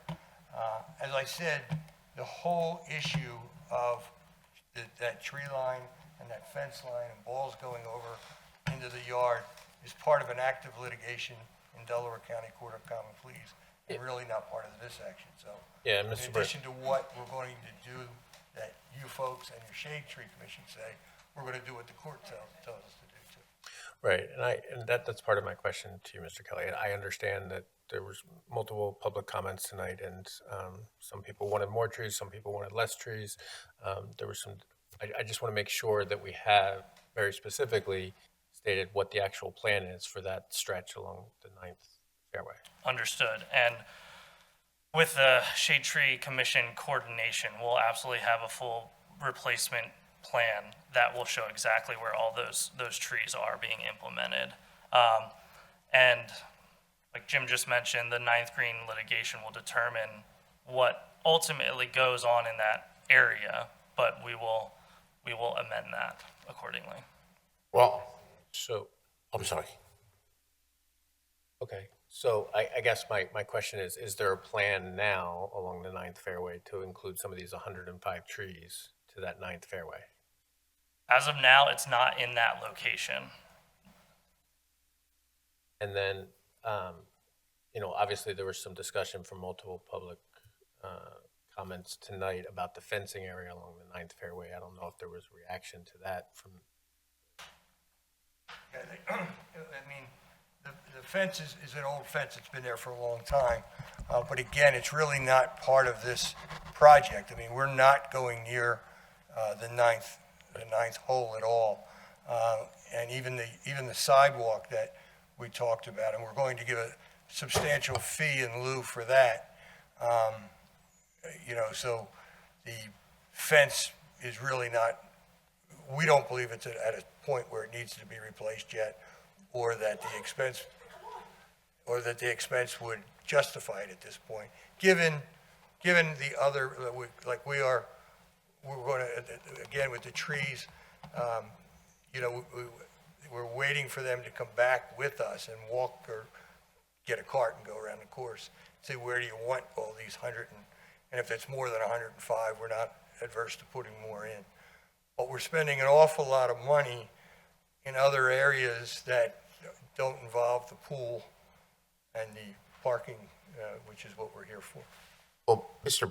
Byrne, if I may, I think what some of the members on this board are curious about is, in part of the earlier part of the presentation, there was, some pictures highlighted about, I guess the best way you could describe them is the club being neighborly, being a good neighbor. I think there were some comments made that they want to be a good neighbor. And in terms of putting up buffers for visuals and other things. So, one of the things we heard earlier, just to be honest with you, doesn't sound like you've been a very good neighbor, or not you, I apologize. The club hasn't been a very good neighbor to Country Club Lane. So, between the fence or the trees or the ninth green or whatever, I think we're just kind of curious, what are your intentions with specificity? It sounds to me, and correct me if I'm wrong, but it sounds to me like your intentions really are not to do anything over there. No, and if I gave you that impression, I'm sorry. It's not that we're not doing anything over there. We've actually gone out with an arborist to check the trees, make sure that they are healthy trees. And they are healthy trees. I mean, branches fall off of the trees. And if we need to improve the amount of time where we clean those branches up, we'll do that. We also have met with your Shade Tree Commission, have had them out. We want them to come back out again, and we'll do what we need to do. But, with respect to the ninth hole itself, as I said, there's a litigation that's ongoing where they are the specific issues. I don't know if this board knows, but the court had directed us at one time to go to the zoning hearing board and see if we could put a net up that was the whole length of the ninth hole. And it was about 100 feet high or 75 feet high, I forget the exact height. And nobody liked it. None of the neighbors liked it. The zoning hearing board hated it, and that was shot down. So that's all part of the litigation as to what's going on over there. In fact, there was even some talk, it was in front of Judge Dozer during the litigation in the Court of Common Pleas where the fence came up. And he said to us directly in the conference, don't talk about the fence. I don't want to talk about the fence now. Let's talk about the trees and the balls. The fence has been there since he was a little kid. He just retired, so he just turned 75 or 80, whatever the retirement age is. So there's been a fence there. Mr. Byrne, let's just talk about process, though. I think it would get everybody on the same page as what we're talking about. If there is an approval tonight, that approval would be made pursuant to a condition that that I believe the applicant's agreeable to, that there will be tree replacement throughout the entire property pursuant to the tree replacement standards of the township code. And it sounds like that's what you've calculated, and you're in agreement to follow the township code as to what trees are required to be replaced per caliber with those numbers. Is that correct? Yes. But in addition, there's a condition that it should fill in the vegetative buffer alongside the 9th hole of the golf course. This is based upon an evaluation by the applicant and the Township Shade Tree Commission. So it's my understanding that you as the applicant and your team are going to be making evaluation of the current situation with the buffering and the trees along with the Shade Tree Commission. Yes. And at that point in time, you're going to use the documentation that you've had, whether these trees are healthy, whether they need to be cut down. The Shade Tree Commission is going to be there, and I imagine this will be then subject to a meeting, the Shade Tree Commission meeting that you will appear at, with their expertise. And their expertise will look at what you're saying, and they'll say, oh, well, we agree with you that we can't plant trees here because they'll die unless we get rid of this tree.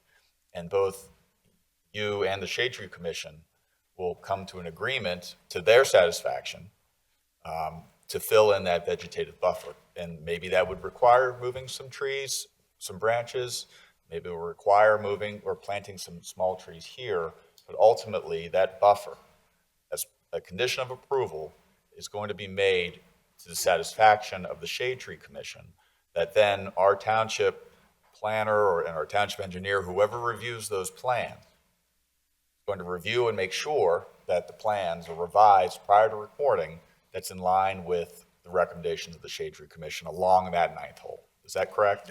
That's absolutely correct. You Okay, said so it that's better- what would happen after. Better than I could, yeah.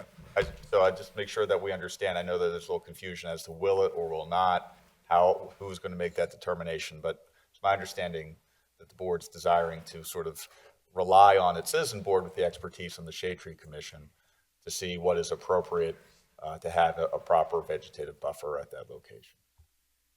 And by the way, I'm sure you all know your Shade Tree Commission, but they're very good. I mean, there's an arborist on there that really knows his stuff. So following up to what our solicitor, John Walco, said, when would be appropriate for me to make an amendment to the condition that the Planning Commission recommended on December 12th, to add in that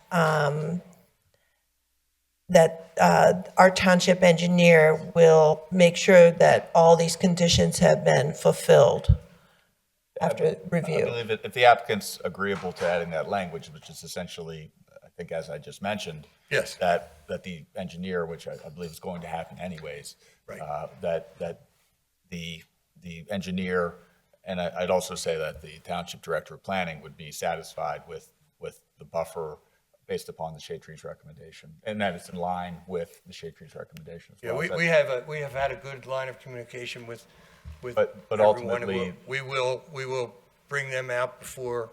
Well, I think it's more whatever the Shade Tree's recommending. You want to make sure it's actually on the plan. Yes, I would like to add in the language at number 2, this sentence: the fulfillment of these conditions shall be contingent upon review and final approval by the township engineer to ensure compliance with all applicable township standards and requirements. Just a single no sentence. Objection to that. All right, We so- have no objection to that. So that language, with no objection, that could be added if that's something that the board would like. No, to we have no objection. We would agree to that. Thank you. You're welcome. Any other questions or comments? Yes.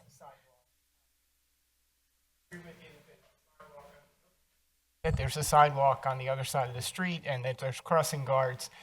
Those crossing guards are there for 2 hours in the morning and 2 hours in the afternoon during school. The rest of the time, kids are crossing the street back and forth. We had a presentation here in October from a number of parents at Manoa School talking about the dangerous conditions around the school and up Manoa Road. So there is a reason to put a sidewalk on that side of the street. That being said, I recognize the difficulty in doing it, and I think that the fee in lieu helps us provide, either in that neighborhood or elsewhere, some type of pedestrian and biking protection. So That's what we I hope. do think And- it's a good and, you know, compromise. You're right. I mean, it's a balancing act, and that's why we went to the Shade Tree Commission and the Planning Commission a couple times and, hashed it out and came up with a fee in lieu, and also agreed to the suggestion that we stripe the walkway better. So, I mean, we don't want to see anybody get hurt, but the way that sidewalk would be configured would be worse for everyone, because you'd be right back to looking in to during some of the zoning and planning hearings, there were some residents that came because they thought we were going to take down trees, and they didn't want us to take down those trees because they said they don't want to see us, people bathing and, playing tennis or whatever is being done. But, so, yes, we Okay, understand. that's great. And I agree with you. We have a great shade tree commission. I do think that they're not the appropriate people, though, to be deciding whether or not we put in a sidewalk. So they can give their opinion on the trees, but Oh, no, it's your up to your our call. board Yeah. to decide on sidewalks. Absolutely, it's your call. Thank you. I'm sorry, there's no questions being taken from the audience at this time. That said, Commissioner Forty-Grupp, do you have an amendment? I heard the back and forth happening there. I would like to ask Commissioner Hart if he would accept an amendment to this resolution, and it would be a sentence that would be appended to number 2 on page 86 of our agenda. The fulfillment of these conditions shall be contingent upon review and final approval by the township engineer to ensure compliance with all applicable township standards and requirements. Yes, I accept. Thank you. Commissioner McCluskey, I believe you seconded this motion. Do you accept that? Yes. Yes. Thank you. Are there any objections to adopting this amendment? If so, please indicate by saying aye. Hearing no objections, I declare the amendment adopted. So if we will now consider, unless there are any other questions or comments from this board, we'll now consider this resolution as amended. Okay, hearing no further comments, we'll proceed with a vote. Mr. Berman, can you please take the roll? Commissioner Gondek, Yes. Commissioner Forty-Grupp, Yes. Commissioner Cavender, Yes. Commissioner Holmes, Abstain. Commissioner Quinn, Yes. Commissioner Hart, Yes. Commissioner McCullum, Yes. Commissioner McCluskey, Yes. Commissioner Trombetta. Yes. Motion passes with one abstention. Thank you. Thank you. President, I do believe that includes the granting of all of the waivers. The resolution doesn't specify that, but I believe unless there was an objection to a waiver, those would all include the granting of the waivers. Understood, yes. Thank you all very much for your time. Thank you.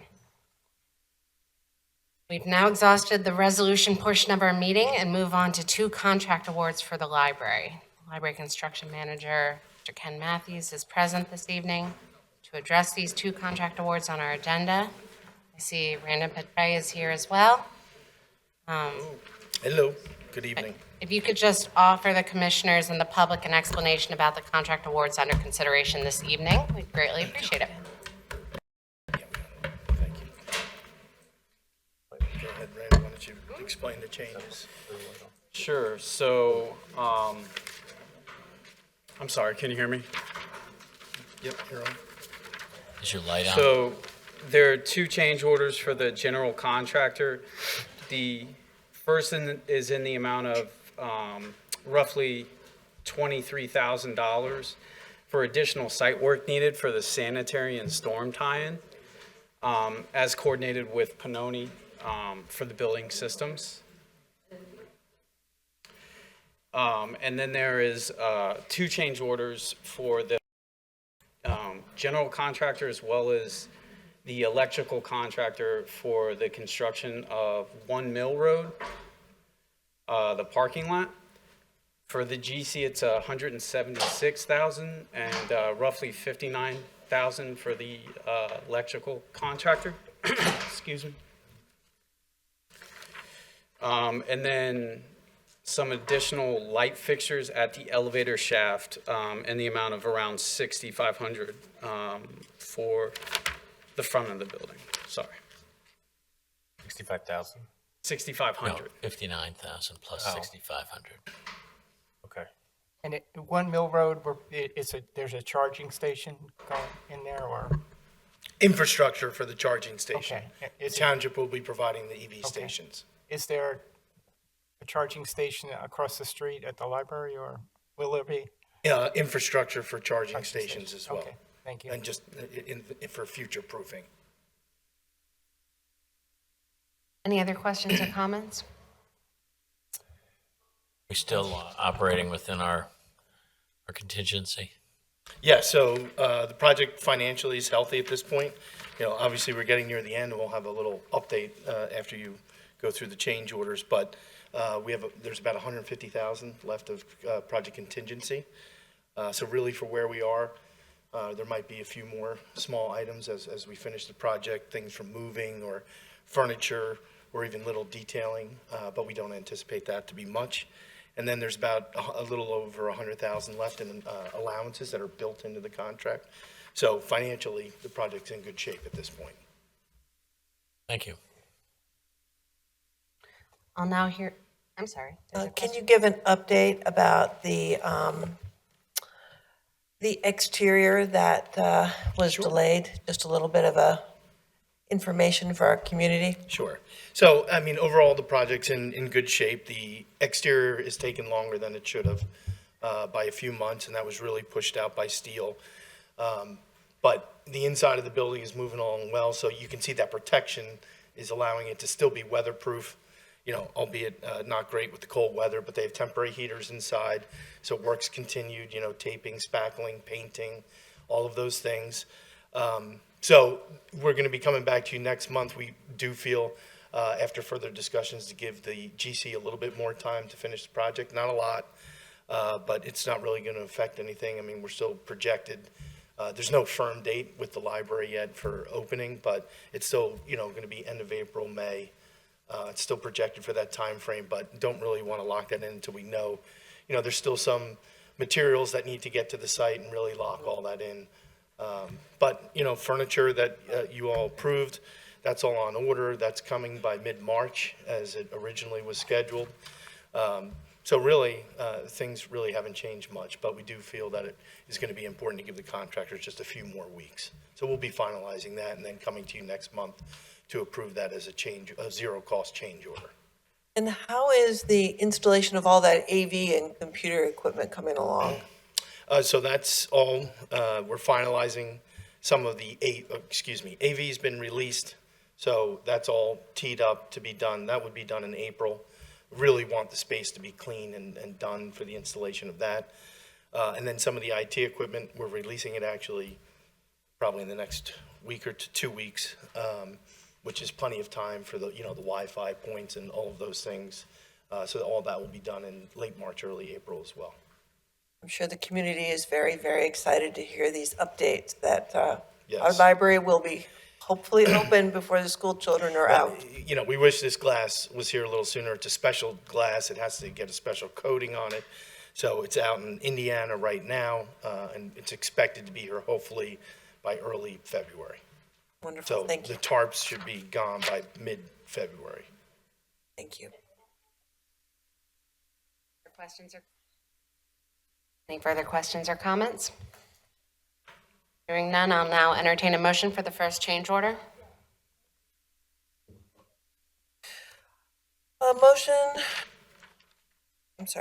Motion to approve a change order in the amount of $198,575 with Rycon, the general contractor for the Haverford Township Free Library renovation and expansion project. First and a second. Any questions or comments from my colleagues? Hearing none, Mr. Berman, please take the roll. Commissioner Gondek? Yes. Commissioner Forresty Grubb? Yes. Commissioner Cavender? Yes. Commissioner Holmes? Yes. Commissioner Quinn? Yes. Commissioner Hart? Yes. Commissioner McCullum? Yes. Commissioner McCluskey? Yes. Commissioner Trombetta? Yes. Motion passes. Now entertain a second motion related to the library contracts. Motion to approve a change order in the amount of $65,369.90 with AJM Electrical, the electrical contractor for the Haverford Township Free Library renovation and expansion project. Second. Heard a motion and a second.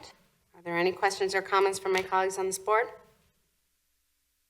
Hearing none, Mr. Berman, please take the roll. Commissioner Gondik. Yes. Commissioner Forresty Grubb. Yes. Commissioner Cavender. Yes. Commissioner Holmes. Yes. Commissioner Quinn. Yes. Commissioner Hart. Yes. Commissioner McCullum. Yes. Commissioner McCluskey. Yes. Commissioner Trombetta. Yes. Thank you, Mr. Matthews and Mr. Petray. Thank you. Have a good night. Have a good evening. Thank you. We now move on to the long-awaited continuation of our citizens forum, providing an opportunity for members of the public who wish to address the board. Kindly ask you again, keep yourselves as close to 3 minutes as possible to provide your comments or ask any questions you have. Commissioners, of course, at the end will have an opportunity to respond after all citizens have had the chance to speak. So if you'd like to speak, I'm going to start on the left-hand side. Anybody, hold on, second row? No? Third row, Mr. Hall, please join us.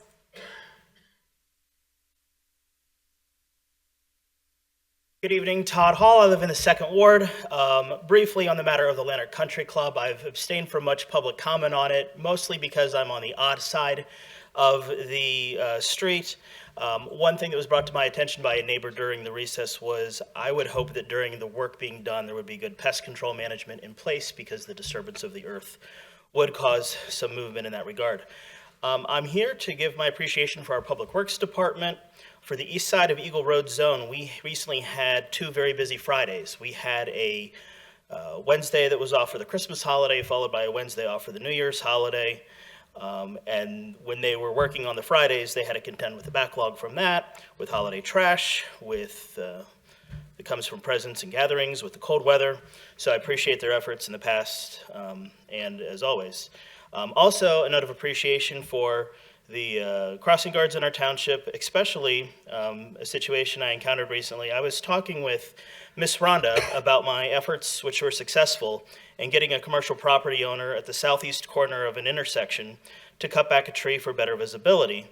And she mentioned that she would hope some trees that were a little farther south would be cut, and it turned out afterwards, shortly afterwards, it was, so that she could have better visibility. And again, this is an area that's not in her immediate crosswalk area. There's no crossing there, but she just wanted to have a good general view of the entire area that she works, to look out for the children. She definitely goes above and beyond, and it's very welcome having staff in our township that have this type of mindset. So, thanks. Thank you, Mr. Hall. I saw another hand up over there. Ms. Dowdy, please join us.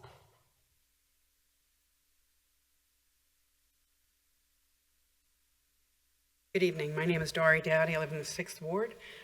First, I want to say thank you, Mr. Berman, for giving us an extra 13 days for comments to be accepted for the comprehensive plan. And also thank you for extending the longer public hearing from 45 minutes to 3 hours. But I'd like to request a longer extension for comments and an additional public meeting, not just one. And I'd like to read the following letter that I didn't get a chance to send today. Sorry about that, but I will after the meeting. It's about regarding ensuring transparency and adequate review for the comprehensive plan, Haverford 2035. I'm just reading it out loud, so this is what it's going to say. I'm writing to express my concerns about the limited 45-day, now 58-day review period for the 2024 Haverford Township Comprehensive Plan, and to request greater transparency regarding the significant updates made to the plan. Transparency and community involvement are critical to the success of this plan, which will shape the future of our township for decades to come. This 2024 draft plan appears to introduce substantial new content compared to the 2022 version, which was shelved for reformatting. However, residents have not been provided with a clear summary of the changes or adequate time to evaluate their potential impacts. While the township took almost 2 years to revise the plan, the 45, now 58-day review period places an undue burden on residents and limits meaningful engagement. To ensure that the planning process reflects the shared vision and priorities of our community, I respectfully request the following. 1, a review period extension. Extend the review period to at least 90 days to give residents significant time to thoroughly assess the revised plan. 2, transparency on updates.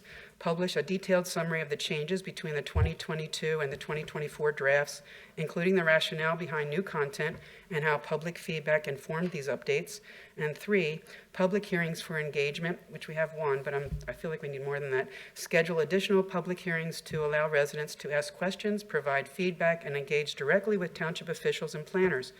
Transparency fosters trust, and providing clear communication about how this plan evolved will strengthen community confidence in the process. A longer review period coupled with accessible public hearings will enable residents to participate fully and ensure that the Haverford 2035 Comprehensive Plan reflects the needs and aspirations of all who call Haverford Township their home. One last question I'd like to ask too before I end. Could we be provided with the specific areas where zoning ordinance rewrites are being planned? And lastly, all of the commissioners have the ability to mail their wards recycling calendars to every household every year, and they all should be utilizing, in my opinion, and some other friends of mine, the postal system to send out a mailing notifying every resident about this very important comprehensive plan. It is not very effective to solely rely on social media to inform the residents, as many of my neighbors still have no idea that this plan even exists. Please communicate better or extend the deadline for public comment. Thank you. Thank you. That was almost spot on with 3 minutes. I appreciate that. Yes. Mike. I will come back to you, Mr. Lee. I'm sorry. I saw her first. Thank you. Good evening. Melissa Ungbari, 734 Rugby Road. I sent you all an email last night expressing very high-level concerns that I have and have been expressed by a number of people within the community that I know you're hearing from. But I agree and ditto everything that was just said, but the biggest concern I have is people have no idea about this plan, and you need to mail. This is major. Yesterday, when I was walking around and trying to inform people, and I said, do you know anything about this new plan and the zoning changes? And the response was, oh yes, we know what's going on about the polo field. So I'm like, that's a walk in the park to what this means to us. So please send mailings. Thank you. Thank you. Mr. Lee, please.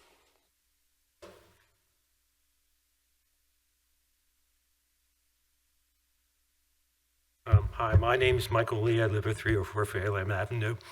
I have the same comments as the last two people have. Basically, I talked to residents, and they have no idea about this. I got one email from you guys on December 19th explaining this to us. I haven't seen anything since. I've seen things in a couple of commissioners, like in yours and Commissioner First Grupp's emails about it. But most people don't know about it, and I think we really need to have a better communication plan. And I think that's one of the items in the high priority items in the new comprehensive plan too. So I'm hoping we can do that for this. And I also think that February 15th is way too short. Essentially, people aren't going to look at this between over Christmas and New Year's, so it comes out on December 19th. You're extending it for that time period. And since a lot of people don't know about it, I think we really need more time. And the last question I have is, when I look at this document, it looks different than the 2022 plan. So how do you make the determination that this doesn't go back to the Planning Commission? Is there anything written on that? Or anyway, so they're basically my comments. Thank you so much. Anybody else on the left-hand side? Okay, to the right. Yes? I'm sorry, I'll go you too. Hi, I'm Elise. I'm on 757 Preston Avenue, so I'm right smack dab in the middle of these change plans. My house literally would be going from medium density to the high density area. And of course, I'm going to reiterate what everybody's been saying is like, I found out about this today at 4:47 p.m. That is when I first heard about it. I'm here tonight because I'm a little upset, a little discombobulated. Really wish I'd heard about it for a little bit earlier and had more time to take into account all this sort of stuff. So definitely opening up a level of communication would be appreciated. I know I get emails from Laura Cavender and I get emails from the Redford Civic Society, and I still was a little bit blindsided by this. And then, I know that we've already talked about the communication, all this other stuff. One of the things I want to talk about is we've come up in front of this board a couple of times about other variances and stuff where we continue to speak about in that area that is going straight from basically medium and low density to high density, that we already have incredible trouble with the roads not being safe for people, for speeding and the maintenance and the care of the parks and the number of people and the number of cars and everything in that neighborhood. We've come up more than a couple times, you know, when it's come up about other variances around where we're like, hey, these roads aren't safe. We've asked for speed bumps, we've asked for adjustments, we've asked for a lot of things. I mean, and we've talked about how already in the neighborhood currently as it stands right now, which is basically mostly medium and low density, we already have issues, major issues with parking before we get take into account the game days that happen in Polo Field and Preston Field. And we are already having problems. Like Railroad, the main road that's running there across beside Preston and Polo Field, turns into essentially a one-way road because there's parking on one side, the cars are getting larger, we're having people have to like move to the side to let another car come through. So we're already dealing with a lot of issues that are coming from capacity essentially in the neighborhood.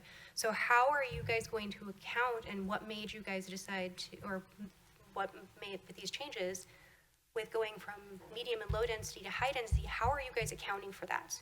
Because we have already been asking, I mean, like I moved in 2020 and I've already been to like 3 or 4 of these meetings. I've met with people at the meetings in the park and stuff like that.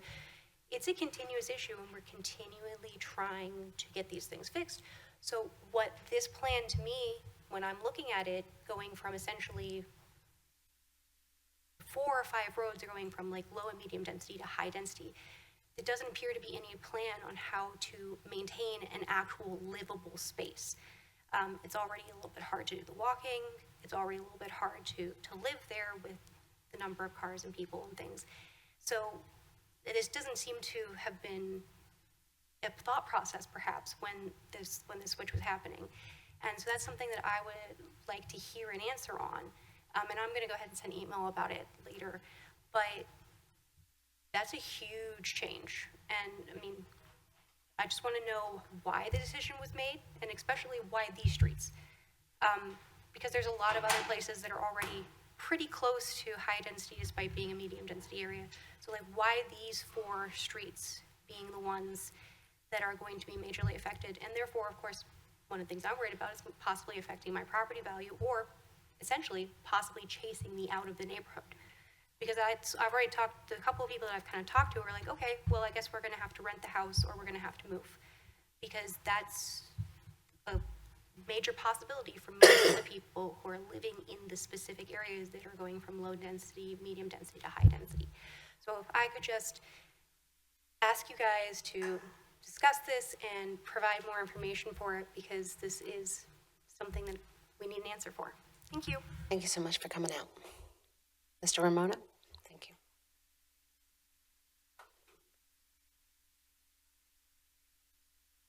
Good evening. Happy New Year. Brian Ramona from the 9th Ward, Belfield Avenue. First, I want to say thank you for the moment of silence for California. I'm a native Californian. I was born and raised in Northern California, so significantly north, about 7 hours north of the area that's affected by these wildfires. We do have wildfires in Northern California. The Paradise Fire back in 2018 destroyed an entire community as well. So I do have some folks, luckily most of the folks that I've checked in on are okay. I do know a couple of folks that lost everything. So keep them in your thoughts and prayers, because they're a long way from being out of the woods on this. I am still on the Historical Commission. I'm now in my 5th season. 5th year. The plaque program is coming. It really is. We're working on a form. We're working on getting a form that folks can actually, that are on this historical survey, be able to actually order one and place them one on their property. So we're going to get, we've been talking with Mr. Berman, and we're going to have the official unveiling of the plaque for the old township building sometime in the spring, I believe, is what we're going to do. So it's exciting. It's exciting to finally see one go up. 2 other things. So I was recently asked to be interviewed by young people at Haverford High School that are involved in the Haverford High School radio station. They made me aware, and I was not aware of this. So the radio station at Haverford High School was the first high school radio station in the country. And this year they're celebrating their 75th anniversary. Pretty significant, pretty big milestone. Bunch of really nice young people who really, I think, are going to do great things in their lives, whether it's in radio, though I encourage them probably think of something else that will make you a bit more money. But they do a fantastic job, and I wanted to give them a shout out on their 75th anniversary. That's a fantastic accomplishment. And if you haven't heard the radio station, it's kind of not easy because it doesn't go very far, but they're a bunch of really nice kids. They have a lot of eclectic ideas, and that's pretty cool.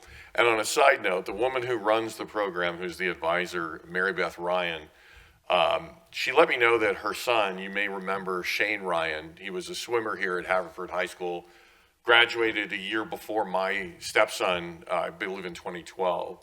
So he's been a world-class swimmer ever since he left Penn State, but he now swims for Ireland. Mary Beth let me know that last month he was in Budapest, Hungary, and finished third and won a bronze medal in the 50-meter backstroke at the World Short Course Swimming Championships. So Haverford's making an impact not only locally, not only nationally, but also internationally. So wanted to give a shout out to Shane Ryan on a terrific accomplishment. He's now 30 years old. I can't believe he's 30. He's only 5 years younger than me now. But I mean, it's fantastic. So that's great to see young people doing really well. And I just wanted to get that recognition. Thank you. Thank you so much. Anybody else in the audience wish to speak? Nobody. I'll now offer the opportunity for my colleagues on this board to make any comments or respond to any questions that were brought up. I'll save my comments for other business. Very good. Thank you. But I will thank Ms. Dowdy for an excellent presentation. Thank you. I did note that it did seem that some of the comments implied that this comprehensive plan would actually bring about zoning changes in and of itself. And I think it's important to note that although the comprehensive plan is a long-term strategic plan that seems to highlight the goals and potential changes in the future, in and of itself, it does not result in zoning changes. So there isn't a switch over, if you will. It doesn't result. So it's important. Concerns are valid, feedbacks are valid, but it's not an instant change. Thank you for that. I do have one brief, I guess, question or comment, maybe to Mr. Berman.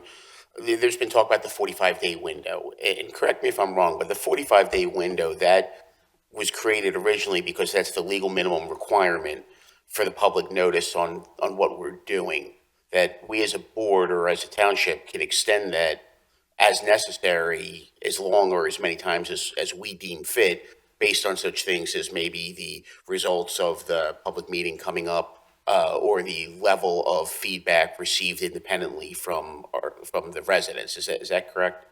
Absolutely correct. We expect that the February 15th deadline will stand, and we will take all of the input that we received by that time, formulate into a new product, and start again when we have that work complete. Where the 45-day limit is merely it is a statutory requirement regarding the formal adoption of the comprehensive plan, but recognizing and acknowledging that this plan needs a great deal of work, we want to give folks the opportunity to comment now and again look at the plan before we begin any statutory time limits for formal consideration.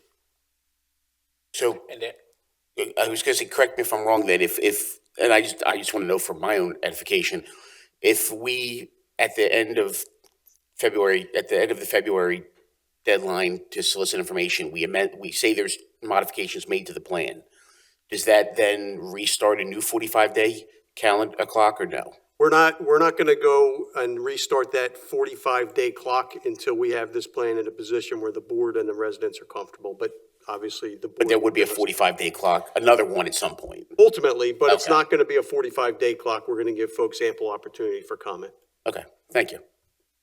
And certainly there'll then be a public meeting whenever we finally vote on a comprehensive plan, right? Ultimately, yes, we would have, once it gets to a point that the board is satisfied, then and only then will we begin a 45-day period for final public comment in preparation for a public hearing at which you'd receive final comments and ultimately, hopefully, adopt the comprehensive plan. Thank you. Other comments? Now move on to new business. Are there any matters that my colleagues would like to bring forward for discussion at this time? Yes, I would. Mr. Quinn. I have an idea, and I think some of you might like this idea. So, as I looked through other towns and how they run other meetings and stuff, I look at ours and I see like that we approve the warrants and we read everything, which I think is great. But in other towns, they just go, we approve the expenses, and then they have the list of everything, so it's always there. It's just not we won't have anybody read it. I think that Larry Holmes did a great job tonight when he read it, but. Do you know how sad it is for me to be over here now? Okay, like, and you want to take away the only job I have now? Like, seriously? Is that well, then I'll get right now? Like, really? Well, then I'll get out of the job because all I'll have to say is I approved the expenses. So, but and then there's other things in past meetings where we read things twice and then we approve things twice. So I've talked to John about this over the past months and stuff, and I talked to some of you on the board, and just to explore that idea, to try to make things. And I'm sorry, Larry. Thank you. We look forward to exploring that further. Well, I didn't have any new business, but I'm actually thinking of taking up the issue of us expelling Commissioner Quinn. Is there a second? No, I'm just kidding. Good, thank you. Anybody else? Okay, moving on to other business. So I'll ask my colleagues to make their final remarks for the evening. We'll start with Commissioner Gondek. Thank you. It's getting late, so I'll keep it as short and sweet as possible by way of kind of public service announcement. If you haven't already disposed of your Christmas tree, just a friendly reminder, there is still another pickup coming, but it's not going to be on the 20th. The 20th is holiday. So there will be no pickup there, but there should be a final pickup, I believe it is, on the 27th. Outside of that, my thoughts and prayers are with those in California that are going through such a terrible tragedy right now. My thanks is with the Public Works Department for handling the recent snow events. Hopefully we won't get any more this season, fingers crossed. And other than that, go Birds. So everyone have a nice night. Commissioner Forresty-Grapp. I'd like to thank everyone who has sent emails about the comprehensive plan. I read every single one with great attention and take it very much to heart, because we really do want the comprehensive plan to reflect what the township is, what the township values, and also what our township can become. How we can be a better township, more responsible in terms of sustainability, more resilient so we can survive the things that the climate change is going to throw at us. Also, a township that can welcome more residents who would like to take advantage of our excellent school systems and our amazing parks and trail systems. We have one of the best places in Haverford Township, and there is space for a few more people to come and live and enjoy what we have to offer. And it would also help us perhaps stabilize our tax base and expand our tax base so we can alleviate residential tax burden, because we are very aware of the decisions we make every month in terms of how we're spending our money. And we want to be very wise and careful with your tax dollars. They're not mine. They're your tax dollars. So how can we maximize those and grow our business base so that we can continue providing the services that everyone expects from us, such as amazing public works, amazing, and a police department second to none in the state, and a terrific fire and EMS service that comes when we call. Those are things we value. And part of a comp plan is making sure we have the resources to support those services we all expect and the quality of life we all want to have. Last, on a very personal note, Mr. Ramon, when you talk about WHHS 75th anniversary and Shane Ryan, that are direct connections to my family, because our middle child had his own radio show at 5:30 in the morning, and his mother took him there. And my son swam with Shane Ryan, and they went to states together, and that was a great experience. So our public school systems are amazing, and we all benefit from the education and the co-curriculars our students have available to them. So here's to Haverford Township. We are great, and we will continue to be great. That's all I have. Thank you. Commissioner Cavender. Thank you. First, I just, for our first public meeting, I want to say congratulations to Haverford Township's first female board president, Judy Trombetta, and Kevin McCluskey, vice president. I didn't get a chance to say that officially. I did want to make a couple of comments on the comprehensive plan, the draft that was released, and thank everyone for their engagement so far with the comprehensive plan process. It's been a long process. I've received a lot of input just in the last 3 weeks or so, and I appreciate the time that residents have taken to share their opinion and feedback on the draft plan released in December by the township. I want to assure you that I value this additional input from residents. I do want to make one clarification specifically about the land use map featured in the current comprehensive plan. While it currently appears that the land use map is showing increased density in Brynford and South Ardmore, which a lot of people have commented on, there are map adjustments that still need to be made to accurately reflect that the density in these neighborhoods will not change. As Mr. Berman referred to, some changes coming will include clarifying these township maps featured in the draft plan, and I would expect those changes to be clarified by the township in the near future as we go through this process. So I hope that alleviates some of the concerns. That said, I am aware of and take seriously your concerns and others that have been raised as I consider and evaluate the comprehensive plan draft. While strategic and forward-looking development is necessary, I personally would like to see more detail on a process for how we might achieve some of these goals, while taking into account the specific needs of each neighborhood, each block, and even down to each parcel of land in some cases. I hope we're on the path to an improved comprehensive plan that includes plenty of time for citizens as well as commissioners' input on the suggested changes.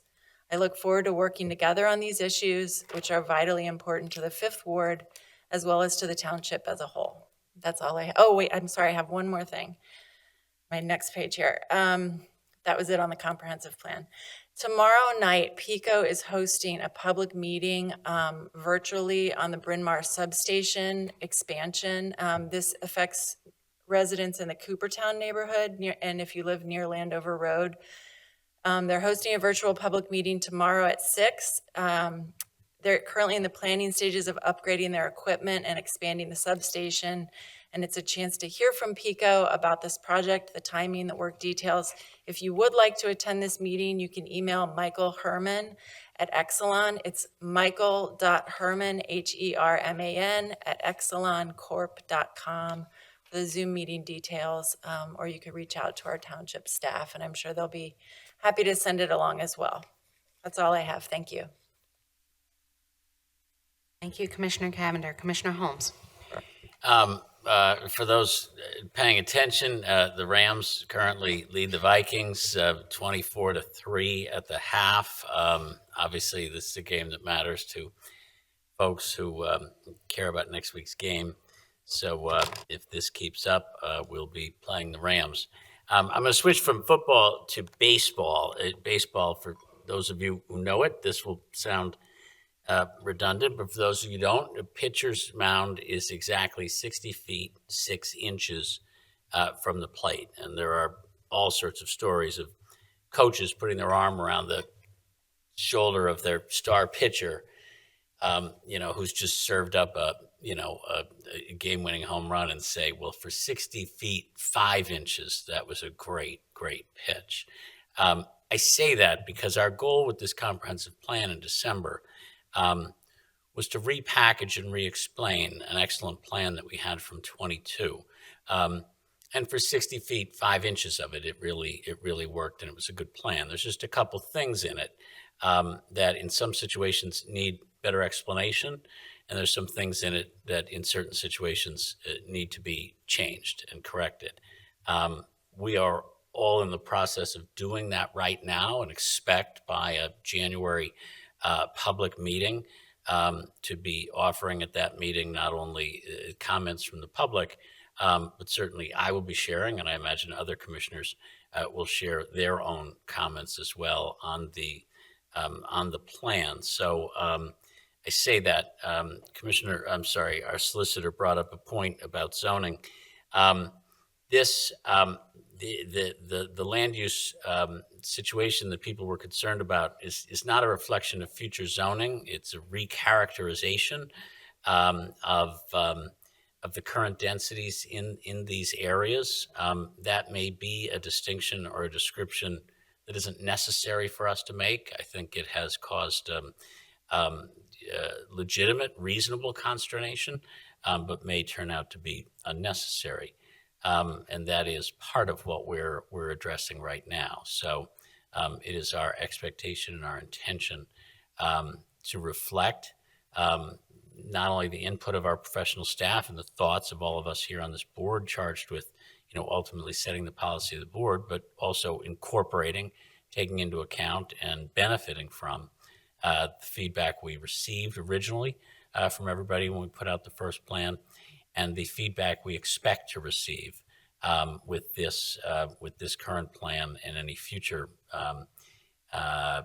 recharacterization of it as we go through this process. There was a complicated discussion minutes ago about 45 days and this and that. The bottom line is it is at whatever pace we set, and what it won't be is at a fast, precipitous pace where people feel like they haven't had the chance to speak or be heard or to feel like anything is being rushed. None of us are in a rush other than all of our goals to make this township the best place that it possibly can be. So I do appreciate everybody's comments. I particularly appreciate Ms. Dowdy and Ms. Walter earlier and members of the SABA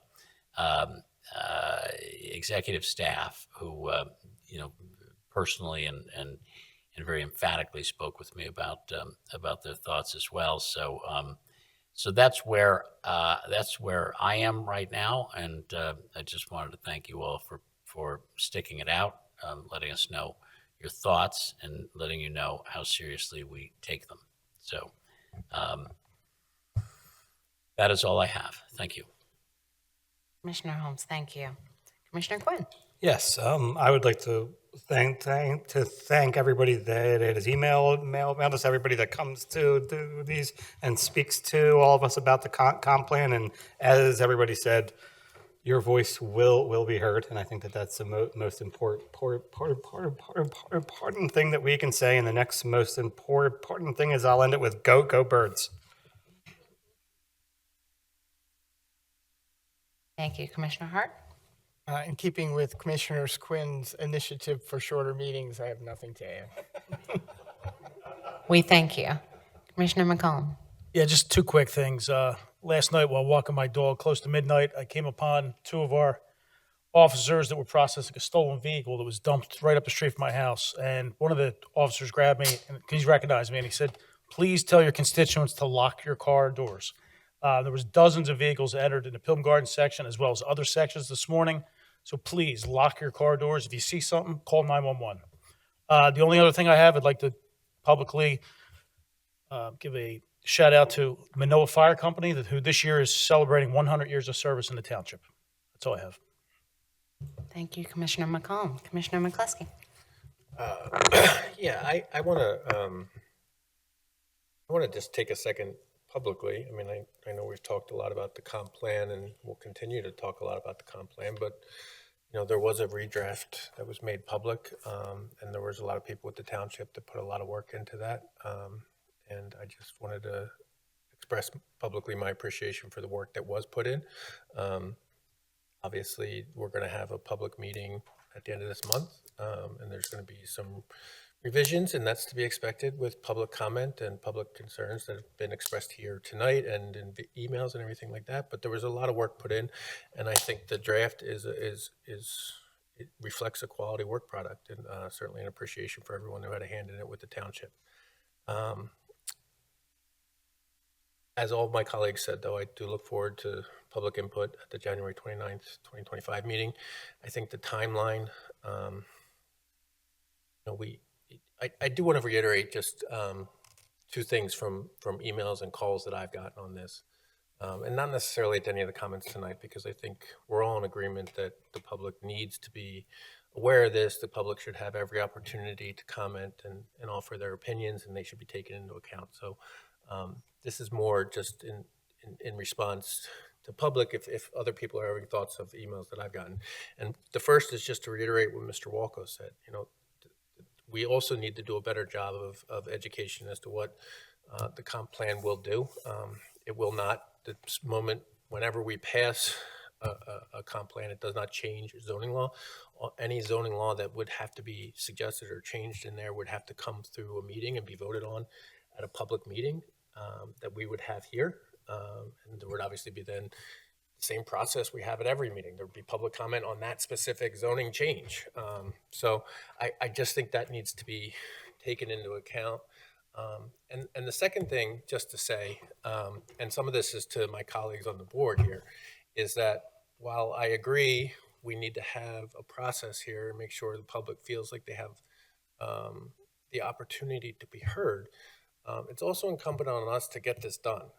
We've been talking about it for the better part of, certainly since I've been on the board, and it's something that we can't just, there's a difference between allowing public comment and pushing something down the road. And I don't think we've hit that point yet, but I think it's incumbent on us to, now that we have a draft that we all agree is, has the bones and the structure to be revised into something good. We need to push it forward. We need to have that public meeting. We need to then push it forward after that to make sure that the public feels comfortable with it and they're comfortable that that they've had the opportunity to be heard, and then we're vote on it. And not everybody in this town, I hate to break it to anybody, not everybody in this town is going to agree with the comp plan that gets passed eventually. It's just not going to happen. And the other question I get a lot is like, why is this important? Why would any zoning changes be important? I love living in Haverford Town. I've lived here for 40 years, and why do I need to change anything?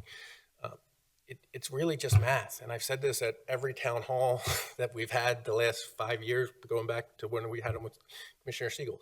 Lower Merion for 2025 is budgeting $16.5 million for their business and mercantile taxes. That's what they're budgeting. We budget 5.17 for the same calendar year. That is a difference of $11.33 million. That every year we are trying to provide the same quality of service that our neighbors to the north provide, and we do through our public works, through our police, through everything else, with an 11.33 difference. That's a lot of money. So in the grand scheme of things, the comprehensive plan, but we're putting off passing zoning laws, we're putting off doing things on Eagle Road, we're putting off doing things on Haverford Road because we haven't passed this plan. So it is incumbent on all of us to get this done. And I would encourage both the public to get involved, and I would encourage this board to get it done. Thanks. Thank you, Commissioner McCusker. Oh, I did want to thank the Public Works because I was bringing my trash and recycling out last week, and it was really cold, and they were out all morning picking it up, and they did a great job, so thank you. You're here. So I'll just conclude this evening's meeting by thanking everyone who stuck it out with us tonight, and to those who left already, we're grateful for the input that you offered. I also just wanted to briefly mention that we were expecting near Paddock Park for some drilling to begin for 4 additional deep bedrock borings at the Havertown PCP Superfund site, and that work was postponed. It was originally slated for December 9th. We've now learned a new date for this work to begin, specifically around Paddock Park is what I'm referring to, and that's expected for to begin on January 27th. And I believe that they said that it would take about 10 business days for them to do that real drilling work. So just wanted to make that mention. So unless there are any other final comments from my colleagues on this board this evening, I'll entertain a motion to adjourn. So moved. You're adjourned. Thank you.